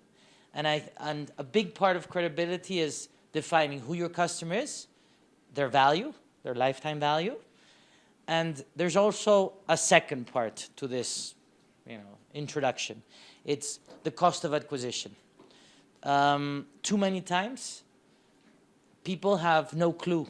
Entrepreneurs are not good at defining, how much is it worthwhile investing to generate customers, to generate leads, right? So your business model, it can be a great idea, but if the cost of acquisition is not smart, it's not effective, you're not going to generate, the traction that your company needs, right?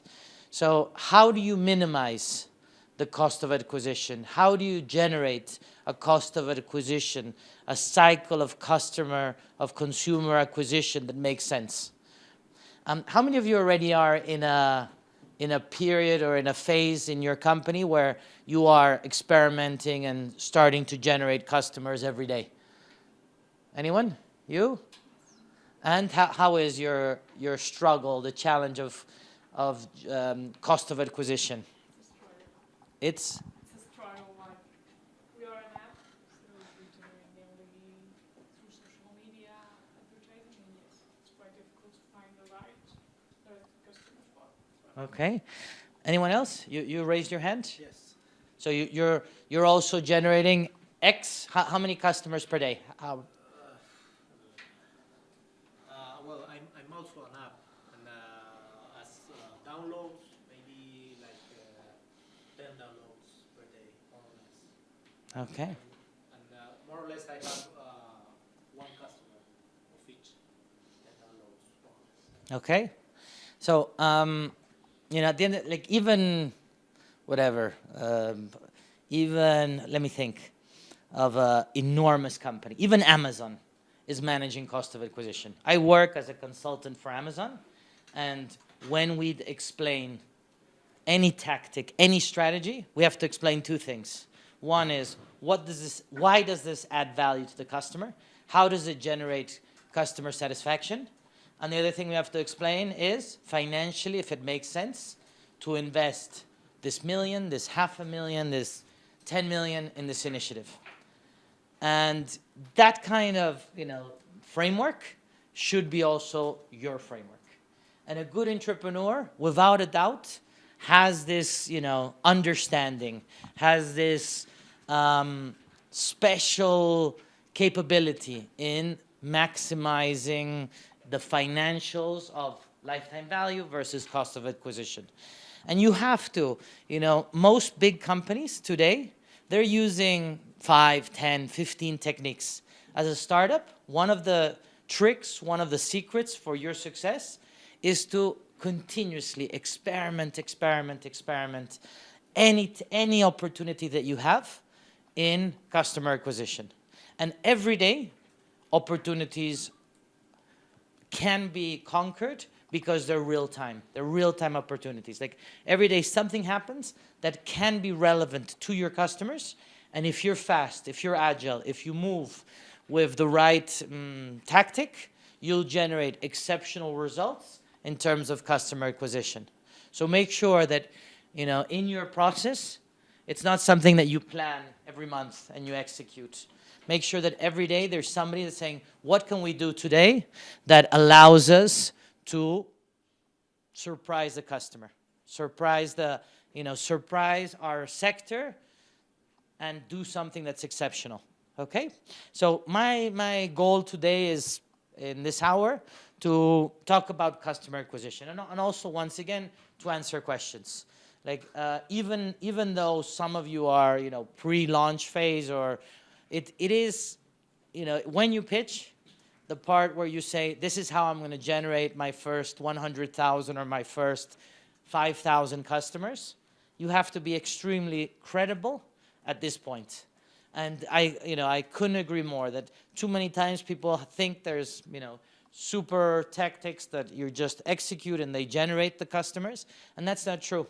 You have to become a growth hacker. You have to be, you know, every day finding ways that are very innovative. Okay? So, how many of you think you're ready to conquer customers? Yeah?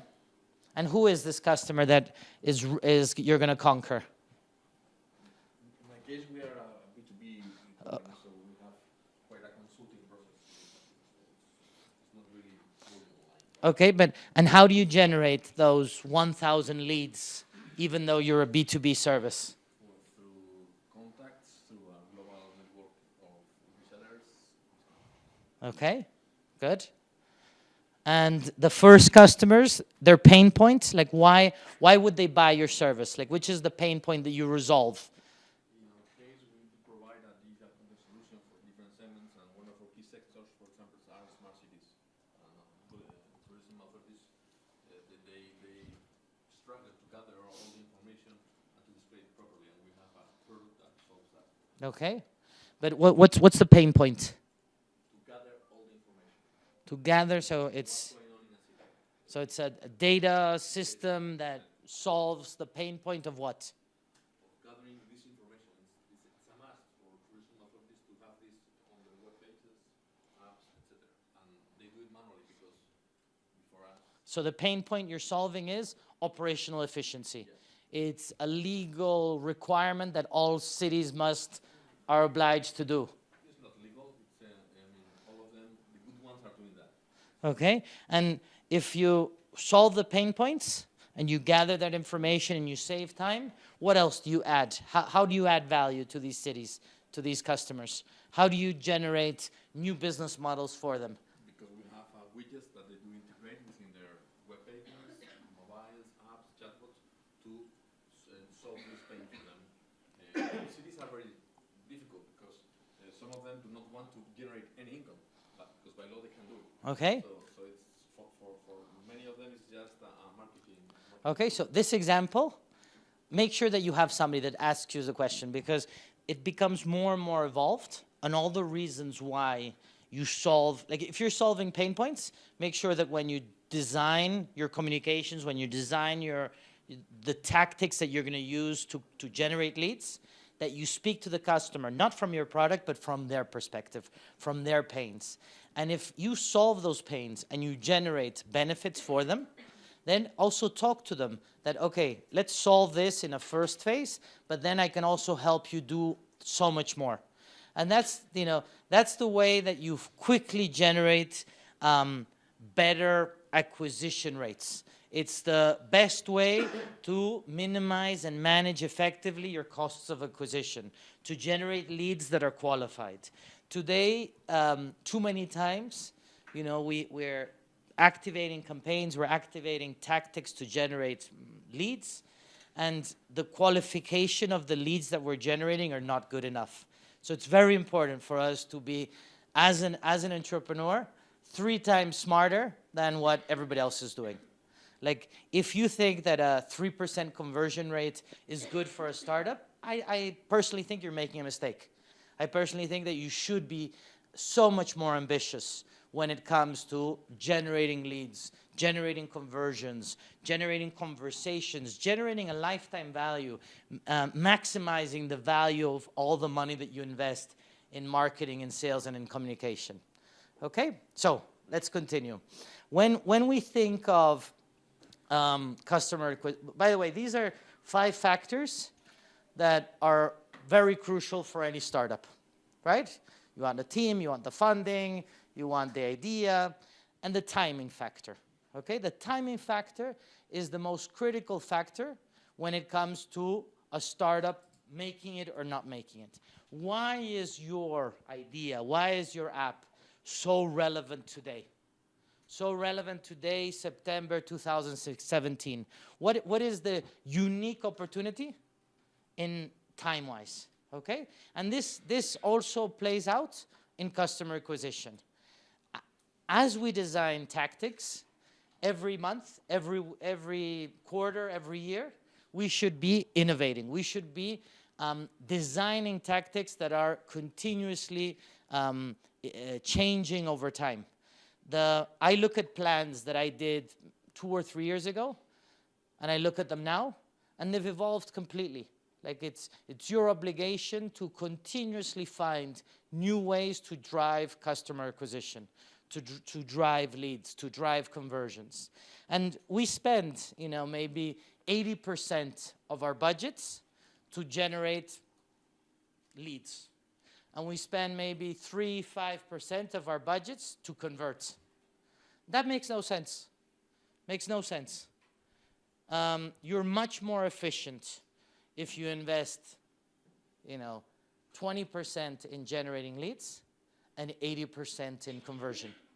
You generate better costs of acquisition.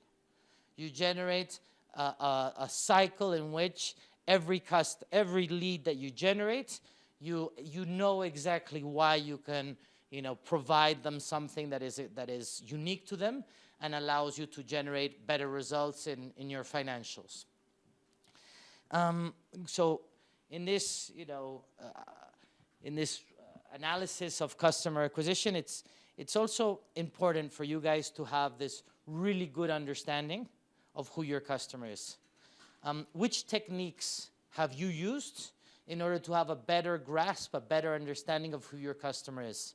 How much time have you spent, you know, really interviewing them, understanding what they need, when they need it, their motivations, their interests, their habits, right? How have you guys spent, you know, 20 hours with your potential customers, really interviewing them and understanding them? In a lot of big companies, one of the obligations of a marketing profile person is to spend at least 1 day every quarter at the shop, at the household, really understanding why their customer uses their products. And as a startup, it's so critical that you have that, insight of what your customer really needs, and why and what you solve for the customer. That is wow. That is so fantastic for them. Too many times we're not good enough in that aspect, so we don't market properly. We don't talk the conversation that is relevant to the customer. So make sure that you not only use, insights that you can get from Facebook, from Google, from LinkedIn, from Twitter. Make sure you spend quality time with your potential customers to really understand, what goes through their minds. Okay. I also mentioned the word of growth hacking, right? What does growth hacking mean? Why does an entrepreneur have to be a growth hacker? So, growth hacker, what does it mean?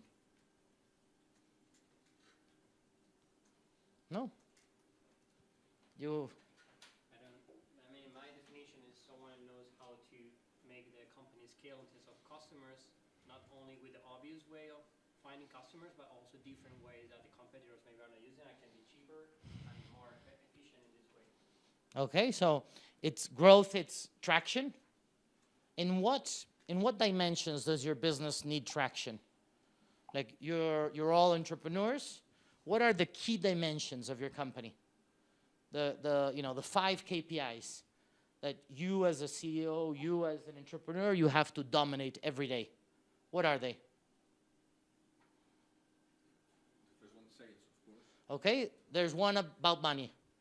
And today, more than ever, VCs, they want to hear money in 18 months.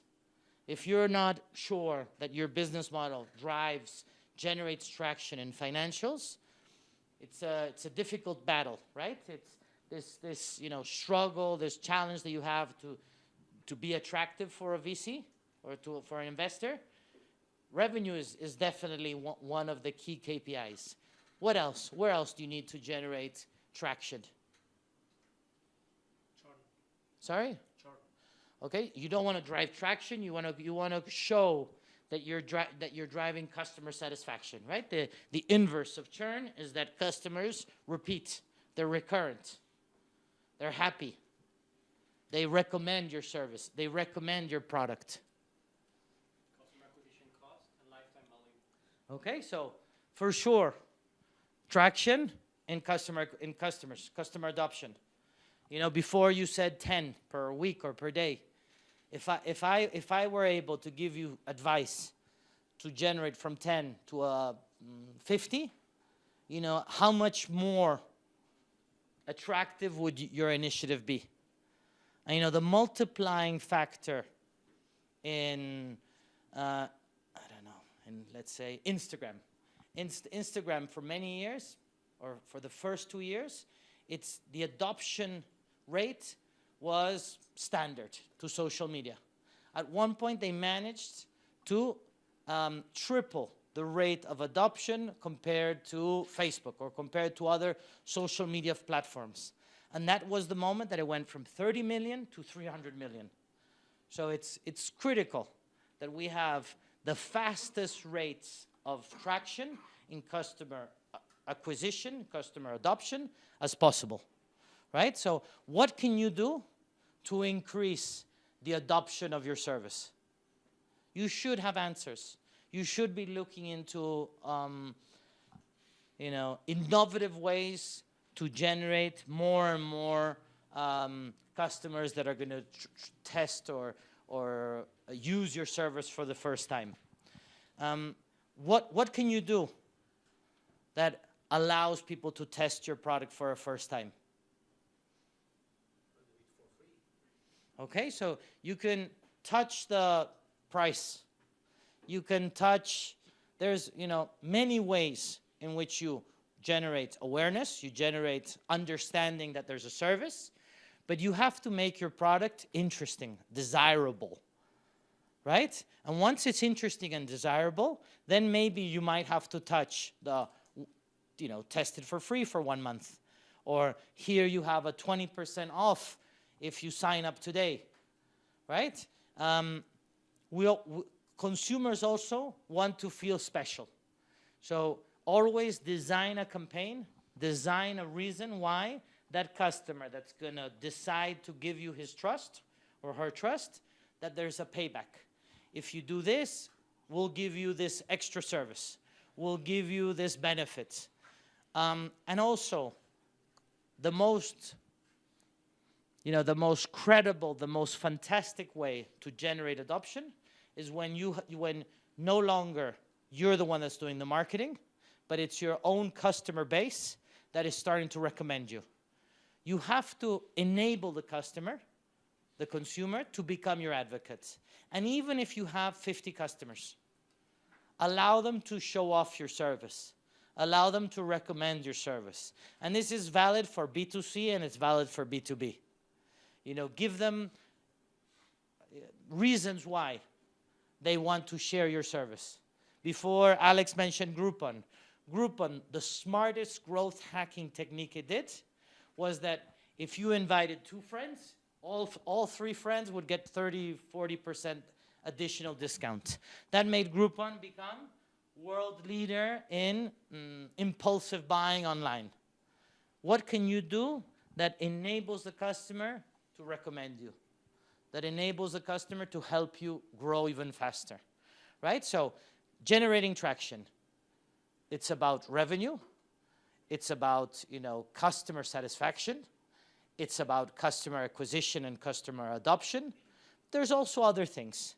And when I speak and when you guys speak to other entrepreneurs, you want to hear, that they understand these aspects. If an entrepreneur doesn't have a clear understanding of these 3 dimensions, their credibility is at risk, right? Okay, so growth hacking, it's definitely about, having this continuous daily routine to find customers everywhere, to find new and more effective ways. And believe me, like right now I'm working with startups and Amazon type companies. Every month we're finding new ways to do things. There's so much, going on at the moment that continuously you find a new technique. Right now we're trying to generate 300 million users for the Amazon Underground platform, which is obviously an ambitious project. And we're using every day, every week, 20, 50 new techniques that enable us to test. If we generate traction, if we generate exceptional results, we push it even further. If after 1-2 days we realize that the results are not exceptional, the cost of acquisition is too high, we cut it. And it's ongoing. And it's not only, we do whatever, customer acquisition and using the typical formats, the typical media, but also the creativity, the message, the reasons, the discounts, the promotions, everything is part of this growth hacking technique, right? So one of my recommendations is make sure that in your team, you have somebody that is the customer excellence, the chief customer officer, and their role is to manage acquisition and manage satisfaction. And every day, every week, there has to be a dynamics around what are we doing that increases customer satisfaction and has enabled us to generate better leads, better conversions, and better financials. Okay, so it is our obligation, as marketers, as growth hackers, to invest where there's money, right? We need to find leads, to find customers that have the lifetime value that is relevant for our business, right? We should never invest in leads that don't have, a good financial payback. So the ROI mindset that you need in your company is, okay, let's invest, let's grow, but let's make sure that every time we're acquiring a customer, we have a good understanding of the value, of the payback. So in the design of your growth traction strategies, you have to define not only who your customer is, but what is the payback. Why is this customer, if I acquire it, a good buy for my business, a good buy for my company, right? And when we think of a customer, the customer obviously gives us what? It gives us money. But what else does the customer give us? What else should you look for when you're searching for new customers? What else? Come on.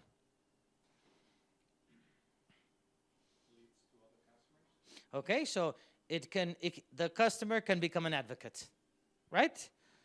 So is it reasonable today in September 2017 to acquire customers thinking about their advocacy? Yes? Does your next customer, is it a good story? Could they become a good story? Okay, so you do a project with a new city, they have this good experience, make sure that you activate that process of advocacy, of recommendation. But what else can your consumers do for your company? What else can they do? They help you to improve your product. Okay, so you can involve your customers in processes. You can create a continuous process of customer feedback. Is that good or bad? When it's good, right? You generate a process in which the customer is engaged and is willing to give you feedback. Your innovation capabilities have just been invigorated. They've become great, right? It's a lot of startups only think of their customers as the guy that downloads my app and pays me a monthly fee. And there's so much more. Your customer also becomes your brand. Today, something like 70–80% of what your brand is what the customer says their experience is. A good brand obviously gives good customer experience. It's very difficult for a startup to be credible, to generate traction, if they don't have customers that generate their branding. You want your customer to become your brand ambassador, to describe you, to define you, to help you grow. And this is also a tricky question. How relevant is it in a startup to manage effectively your brand? Is it something that you should care about? Do you think your brand is something that's important? Is that a tricky question? What's your answer? Yes. Of course. Of course. Entrepreneurs, too many times, when they start off, the branding aspect is something that they leave aside. And the branding, today, 2017, consumers look for brands. They look for trust. They look for what's behind the brand. What's the purpose of the company? What are they doing that, that deserves my time, my attention, my money? Okay? And when I think of a startup, your key benefit is the speed at which you execute. Today, 60% of Fortune has been disrupted in the last 10–15 years. Fortune 500 has been disrupted in the last 10–15 years. And it's not the small eating the big, but it's the fast eating the big and the small. Okay, so when you look at your startup, make sure you have indicators that enable you to become operationally excellent, that allow you to every day execute initiatives in a very fast-track process. And this obviously has to be, your karma in marketing. In every day, you have to be making sure that you're working as fast as possible. And too many times, startups, they're fast in certain things, but in operational efficiency around marketing, around sales, around customer service, they're slow. And that becomes an issue. So what can you do in your companies so that every day, every 15 days, there's a process in which you revise if the speed at which you're executing marketing, sales, customer service is fast enough. The moment your operations are not fast enough, it's the moment your customers are no longer satisfied. Your customers are no longer engaged, right? And also, as you attract talent, as you bring people to your company, people today want to work in fast-moving companies, in companies where I have autonomy, in companies where I can make decisions. So make sure you empower people and you give them, you know, the basic guidelines of what they have to do. Financials and customer satisfaction. If every day you manage those two dimensions, you're on track. Go and do it. And you have teams of autonomous people that every day are executing the best of their possibilities with those guidelines, your company will generate better results, will grow faster. And have you heard the term blitz scaling? Blitz, no, as in blitz. Scaling, when you scale a company. If you look at companies that have blitz scaled, that have gone from 1 million to 300 million in very short periods, the key factor that allowed them, that enabled them to generate that growth was obviously in the way they managed customer experience. The moment that they had a customer experience that was exceptional was the moment that the company just went from 1 to 300. So make sure that in your process, you have indicators that analyze how the customer is experiencing your service, right? And it's not only before they buy that I want to measure. It's also during the process of buying, and it's also what happens afterwards. Because a lot of companies are very smart and very effective before the customer buys. Sometimes they're quite effective and smart during the process of buying, but many times they forget that there's an ongoing experience. And this ongoing experience after the customer buys has a great impact in the cost of acquisition, in the traction of new customer acquisition. Okay? So I always recommend that a startup in this customer acquisition workshop, they understand that they have these different objectives. You have to take care of your brand. You have to have indicators. You have to have an understanding of how your brand is evolving. You also have to have indicators and understanding of the consumer satisfaction. Which, you know, today, anyone, what indicator do you have to show that the health of your brand is good, is strong? What do you have? Easy. Anyone? Sorry? The number of visits, the visibility, Okay, so direct traffic. Okay, direct traffic is people that write a URL and they directly go to your website. Does that represent a brand? Right? What else do you have? Mentions in social media. What else do you have? People that are signing up to one of your services. Okay? That's for sure, you know, once you have the cycle, once you have the dynamics of the Net Promoter Score, that will enable your brand to grow faster, right? Because, as I said before, consumers that recommend the brands, in an NPS, they'll be giving you a 9 or a 10. That enables your company to get more credibility. And the moment you have more credibility, the brand also becomes stronger. Okay? What indicators do you have to measure consumer satisfaction in your companies today? How are you measuring today consumer satisfaction? Do you have a process in which every day you ask those leads whether or not the experience was good enough?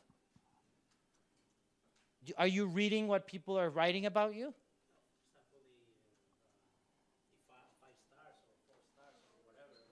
Okay. How many testimonials do you have today? I have like 25. Okay. How many testimonials would you like to have? 2,500. Okay. What happens when you have lots of testimonials? Okay, you're sorry? Okay. But the bad also helps you. It's the idea storm. It's the laboratory that tells you what things you're not doing right. But for sure, in the app world, without testimonials, it's very difficult to be high up in the rankings. And to have, you know, the same way we have SEO, right? We work on the relevance of our contents. You have to work the relevance of your apps. You have to generate content. You have to update it. And you have to have customers to generate as much text or opinions as possible. The moment you have that, when somebody writes any keyword in any category, you're getting better rankings. You're getting better conversions. You're going to spend money. You're going to spend less money in generating traffic, right? Also, as I said before, 80% of our budget, normally it's to generate traffic, to generate leads. 5–10% to generate conversion. Right? Don't make that mistake. Do not be a startup that follows that path. Be a startup that is working conversion. What alternatives do you have to improve your conversion? Right? When does conversion become excellent? Right? When you're generating traffic to a landing page, you have to make sure that where and who and with what content you generated that click so that somebody went to the landing page is as qualified as possible. We're not spending enough time thinking about the who, the what, and the content. And when they get to a landing page, the relevance is not clear. The reasons why you should buy, why you should test, why you should download, they're not there. So make sure that, you know, in that process of generating conversion, you're looking at customers during their process of on your landing pages, on your websites. Today, there's a lot of technologies that actually let you see what the customer does on a landing page. And you see how long they go through the content, where they stop. You also can measure based on different profiles, based on different media, based on different profiles of customer, where you generate better conversion rates, right? And you can, you know, in this last year, 2 different campaigns, very similar content, very similar audiences, but in one we used 20 variables to define who the customer was, and we used geolocalized content, so we made sure that what they saw was very relevant to that profile. And in the other one, we didn't use 20 variables, we just used basic, you know, demographic variables, and all of the content was the same for all the campaigns. In one, we had a cost of acquisition of 36 euros. In the other one, we had a cost of acquisition of 6 euros. So in your business, those 30 euros makes a world of a difference. You know, it's 600% difference in terms of cost of acquisition. And, you know, I'll say it one last time. I know when I'm in front of a good entrepreneur, when they have that good understanding of who their customer is, where qualified customers are, and how to generate as much traction in customer acquisition. Okay? And any of you have found a way to generate leads in a place that surprised you, or the cost of the lead was very profitable for your P&L? Not yet? It's not easy. Okay, so it's, you know, we're definitely in the era where it's not easy, and we have to work on it a lot, right? What else? So consumer adoption, lifetime value, make sure that you have those numbers. Make sure you have, the metrics that allow you to understand whether or not that those customers that you're attracting, that you're converting, they actually are profitable for your business. Right now, any one of you has the lifetime value metric in a, being measured on a monthly, on a weekly basis? On a monthly basis. And how do you measure the lifetime value? We multiply the net profit per customer by the average length of the contract. Okay. Mm-hmm. And you have different, this is also, you have different profiles with different lifetime values. So, there's not just one lifetime value. There's 56 different lifetime values. And you have to make sure that you invest in the customer profiles that have the highest lifetime value. As a startup, is it reasonable for you to be thinking this way? I think it is. And I think it's your obligation also. When you sit, in front of an audience, when you sit with an investor, that you talk about lifetime value, that you talk about who that customer is that will generate those 8,000 euros or that 80 euros a month or whatever number it is, right? So here's just some also fast track advice on which marketing elements you need to work. If I sit with an entrepreneur and I say, okay, show me your marketing plan, show me, and they start, showing me some very soft and nice slides, that's a problem, right?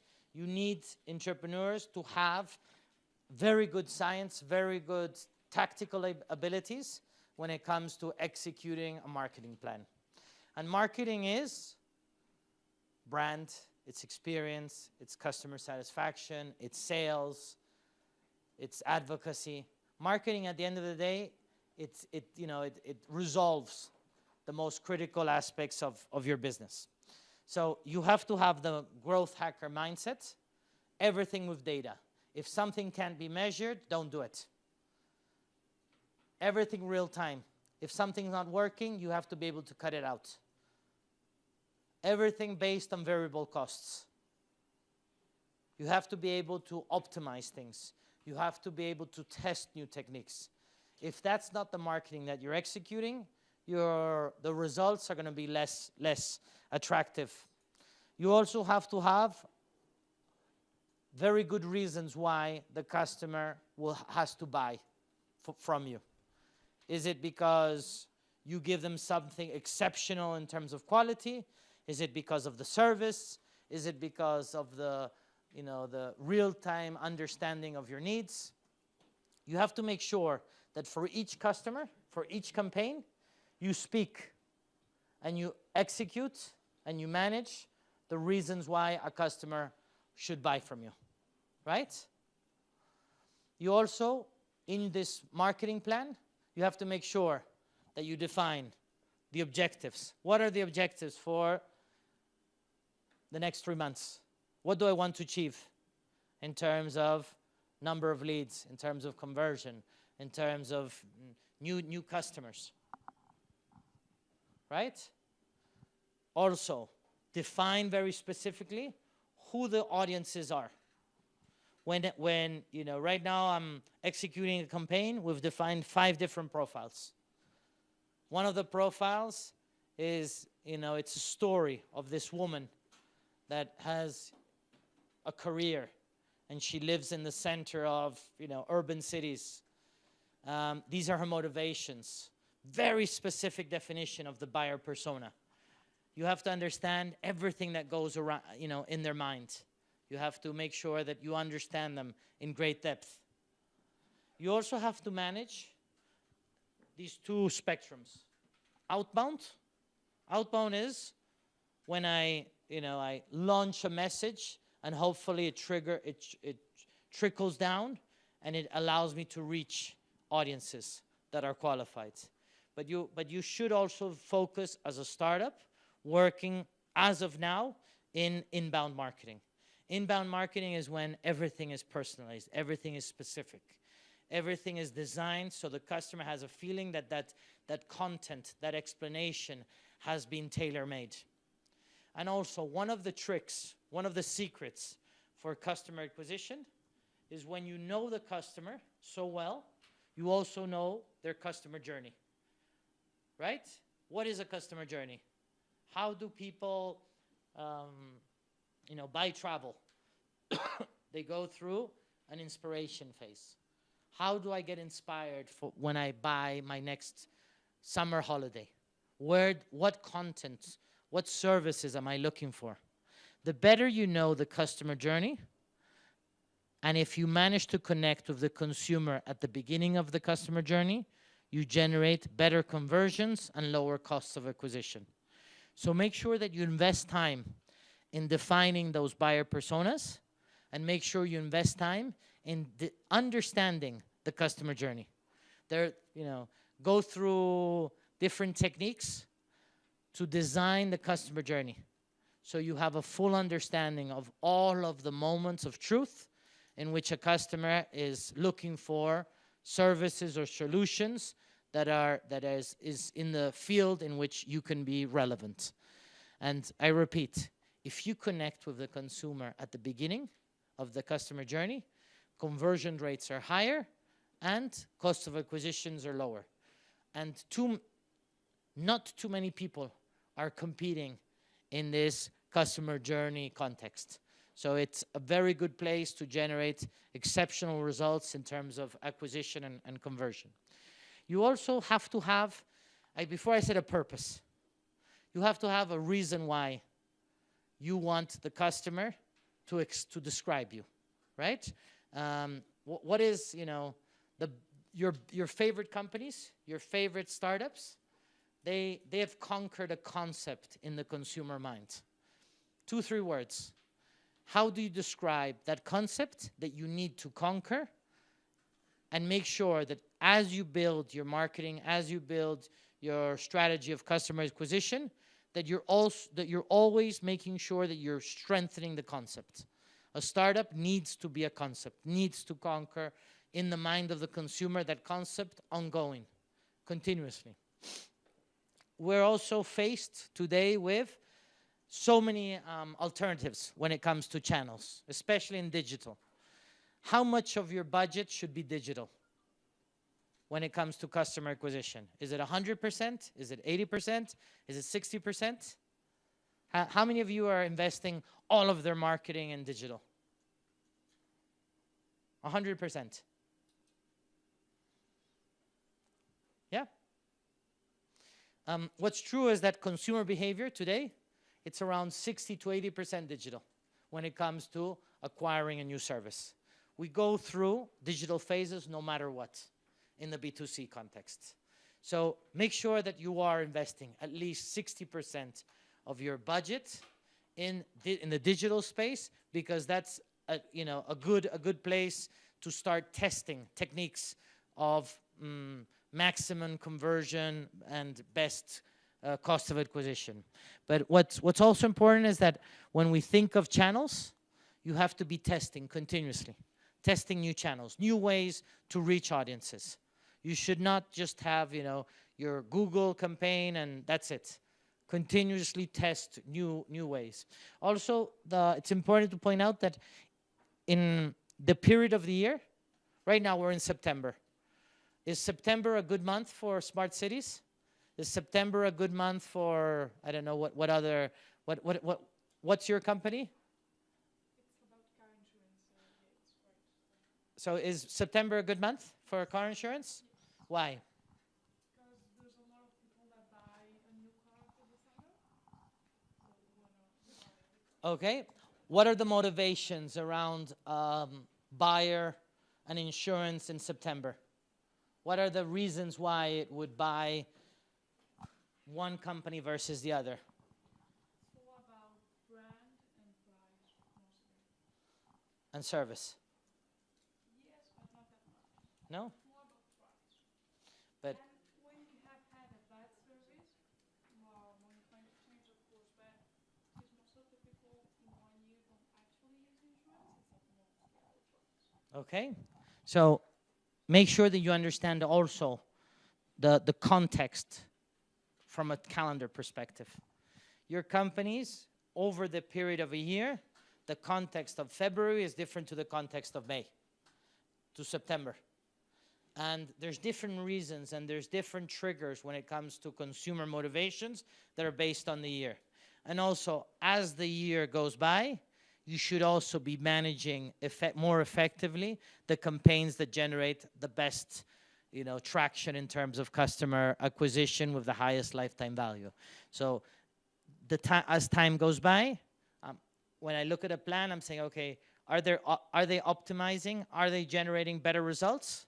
So when it comes to the calendar, it's also important to have tools that allow you to measure the attribution of each campaign, of each marketing tactic that you execute. So if I invest 10,000 euros a month in 20 different initiatives, which of those campaigns, which of those initiatives generate the best results in terms of leads, in terms of conversion, in terms of new customers, right? And as a startup, you have to have a good understanding of which are the best ways to generate the conversion throughout all of the phases of the consumer. Which content, which format, in which media, and you obviously execute accordingly, right? We also have to manage very effectively, the budget that we have. How much budget do you have on a monthly basis to invest in marketing? Anyone? 0 at the moment? How much money do you need for marketing? How much?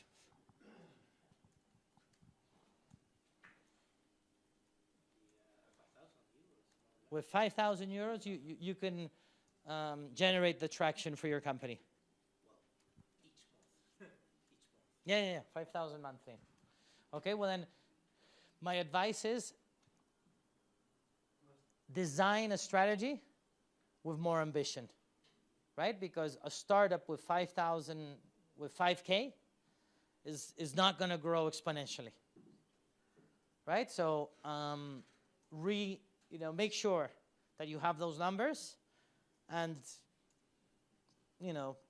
look higher, look further, right? In the app world, with 5,000 euros, you're going to be generating 500 downloads maximum. Like a 10 euro download in the app world is already a reasonable conversion cost. So no startup is going to be brilliant with 6,000 customers per year, right? So make sure that your level of ambition when it comes to customer acquisition is much higher, because investors are not looking for startups that have a 5,000 scenario, right? Also very important to have different campaigns during the year that generate different results. You obviously have to have a scorecard with different indicators, which are, generally speaking, I'm using around 60 different indicators, 60.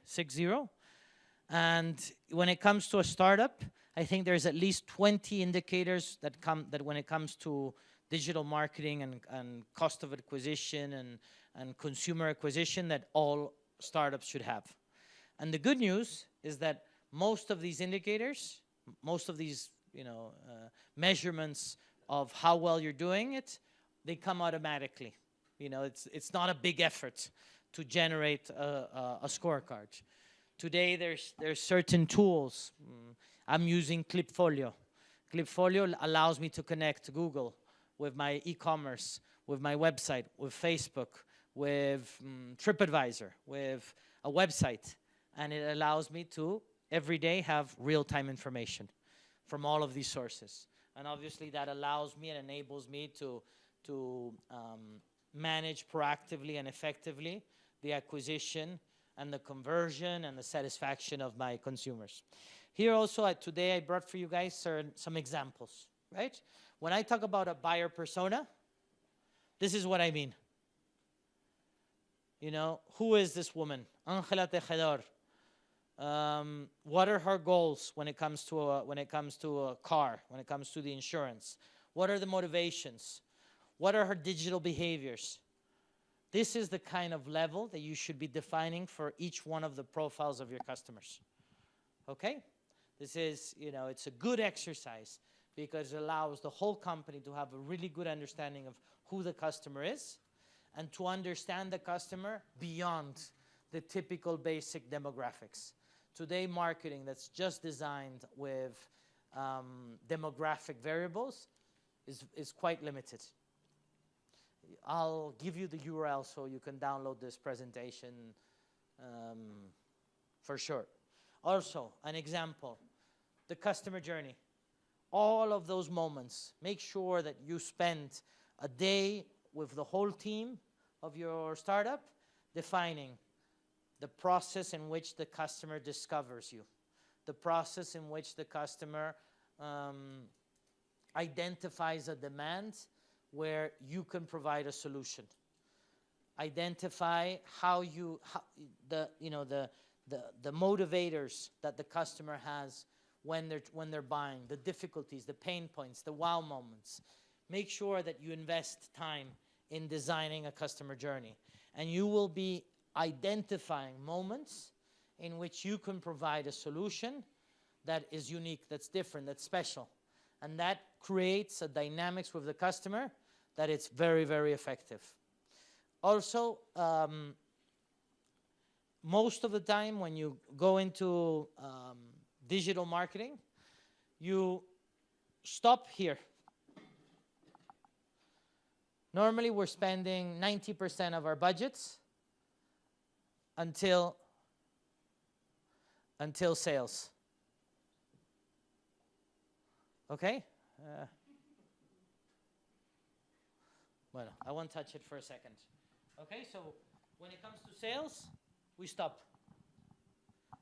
My advice is make sure you invest not 90% of your budget until sales, but you invest 40% of your budgets in generating loyalty, in generating advocacy, in generating recurrence. Your P&L will benefit. There's a lot of, profitability and the margins when you speak to an investor and you say that you have a unique value proposition, you have great traction when it comes to customer adoption, and you talk about levels of profitability, how you manage them proactively, that will create a whole new conversation with investors. Okay? I also think it's important for you to understand that as you work in the customer acquisition, you understand that there's four different dimensions, right? You have your owned media. That's the content that you create for your company. You have to build own media capacities. You have to continuously, every day, generate content, generate conversations, generate assets that can be considered own media. But you also have to work with paid. You have to invest in LinkedIn if you want to reach people of smart cities. And the level at which you can design a strategy in LinkedIn today, I want to participate in groups where the discussion is smart cities and where the profile of the person is at least 10 years experience, has this position, and lives in this city and works for this company. It offers you so much effective segmentation that it allows you to continuously test new ways to reach customers and reach them and generate better results in conversion and in cost of acquisition, right? But we also have to understand that we live in an era where all of our markets are being discussed. Today, 40–50% of what people talk about when it comes to insurance, it's peer-to-peer. It's two people that are talking, and they're describing their feelings, their experiences. So you have to also work as your startup to generate both shared and earned media. in all sectors, every single sector, there are possibilities to enable this kind of earned and shared strategies. Okay? Also, another point that I think is important to point out is that when we think of the digital possibilities, we have to recognize that there's a lot of different alternatives, and we have to know the benefits for each one of them. Today, if I'm trying to create loyalty, which techniques should I be using? Should I be using social and email marketing? Should I be using display and RTB? Each campaign needs a different toolkit, right? Each marketing objective has a different toolkit. And most of the time, startups are only using, 3 out of the 12 alternatives. There's a lot more alternatives. So make sure that in your startups, you're using as effectively all of these techniques and using the different tactics for different marketing objectives, right? So you have your plan, everything detailed, where each one of your campaigns generates very specific results in terms of customer acquisition, in terms of cost, in terms of the costs, in terms of the value. And as time goes by, you learn how to optimize and to do things more effectively. Okay? Very important to understand attribution. Why is attribution important? Because attribution allows you to understand the impact of each one of your marketing tactics. If I want to generate awareness, which are the best techniques to generate awareness? Once I've generated awareness, I want to generate interest and desirability. Which are the best ways to generate interest and desirability? Which are the best ways to generate conversion? And you need all of them in order to generate this effective cycle of customer acquisition. Okay, so in 1 hour, it's difficult to explain attribution in detail, but make sure that in your homework of things to do, you have this understanding that it's very important for your startup to conquer the attribution process. You need to be continuously understanding the impact of each one of your campaigns and what it's doing for the customer. And if you do that, you will generate best results in terms of conversion and in terms of growth. And here you have different techniques that allow startups to generate better results and to grow faster. Okay, so when you download this document, make sure that you think, are we doing this? Are we doing this? Because by doing that, you will be generating better results for your company. Okay, so this I already said. And last but not least, in your process as an entrepreneur, define those objectives. So I want to generate 100,000 leads. I want to generate 80,000 registered users. I want to generate 60,000 paying customers. I want to generate a community of 300,000. Right? Each one of those objectives has to be quantified. You have to define exactly what is the number, right? Okay? And then once you've defined all of those objectives and you've quantified them, you place them on the roadmap. In 6 months, how many paying customers do I need to achieve? 30,000, 50,000, 100,000? In 12 months, what do I need to achieve? Okay, so you have a calendarized roadmap for each one of your marketing objectives. And also define how much you can or how much you're willing to invest to achieve those results. Right? Because if I tell you that I'm going to generate 50,000 leads for 100,000 euros, would you pay 100,000 euros?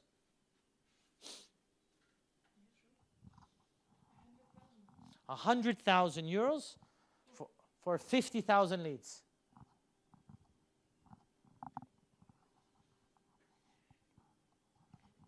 Yes? Okay. Why? €2 is reasonable? Yes? Okay. What are you thinking?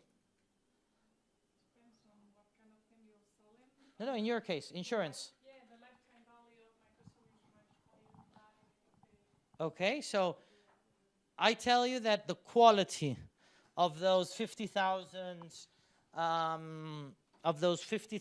leads will probably give you a conversion rate of 5%. Okay, so how many customers would you generate with those 50,000 leads? Okay, so how much have you paid for each customer? Paying customer? €40, right? Okay, 40 euros is awesome. Okay, so that's the mindset. That's the process in which I tell you 100K, 50,000. You say, okay, let me think. €2. What's the quality? No, these are people of this age. They have cars, blah blah blah. And what is my lifetime value? What is the conversion? And that's the process in which you're managing continuously in how to improve the customer dimension of your company. So last but not least, my advice is make sure that in your companies you have those two dimensions continuously being monitored: customer satisfaction and the financials. If you look at those dimensions ongoing, and every time you do a campaign, every time you design a strategy, every time you activate any initiative that always looks into customer satisfaction and always looks into the cost of acquisition and lifetime value, for sure you will be managing your company more effectively. You will be growing in a smarter way. Okay, so questions that you have, like what challenges, what needs do you have when it comes to customer acquisition? Anyone? Are you guys, do you guys already have a plan designed? Do you have a plan designed? Yeah, we have been working for a while on customer acquisition, so we have tried a lot of revenue sources, and we know more or less what works, and we are waiting to have a really budget on marketing to see how it's scalable. Okay, so it's very important between now and the 4th of October that you have a draft version of your marketing plan. And when I say marketing plan, I mean how you acquire customers. How on day 1, on day 100, you're executing initiatives that continuously generate this smart cycle of customer acquisition, customer loyalty, customer advocacy, customer satisfaction.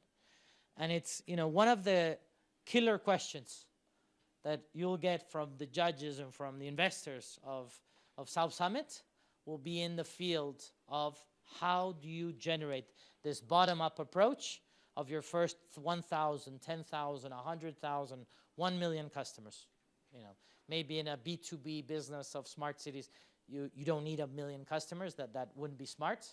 But how do you generate the first 50? Who are they? And make sure you're very credible. Very, very credible. So any questions? If there are no questions, I wish you the best of luck. You can find me obviously on LinkedIn, on Twitter. My email is kevinsigliano@gmail.com. I'm also happy to answer questions today or in the next 30 days. Feel free to reach out. All right? Good luck and thank you. Very interesting, Kevin. Thank you. Guys, last thing to point out, remember that tomorrow is the last day for sending us your pitching presentations. Okay, you have our emails.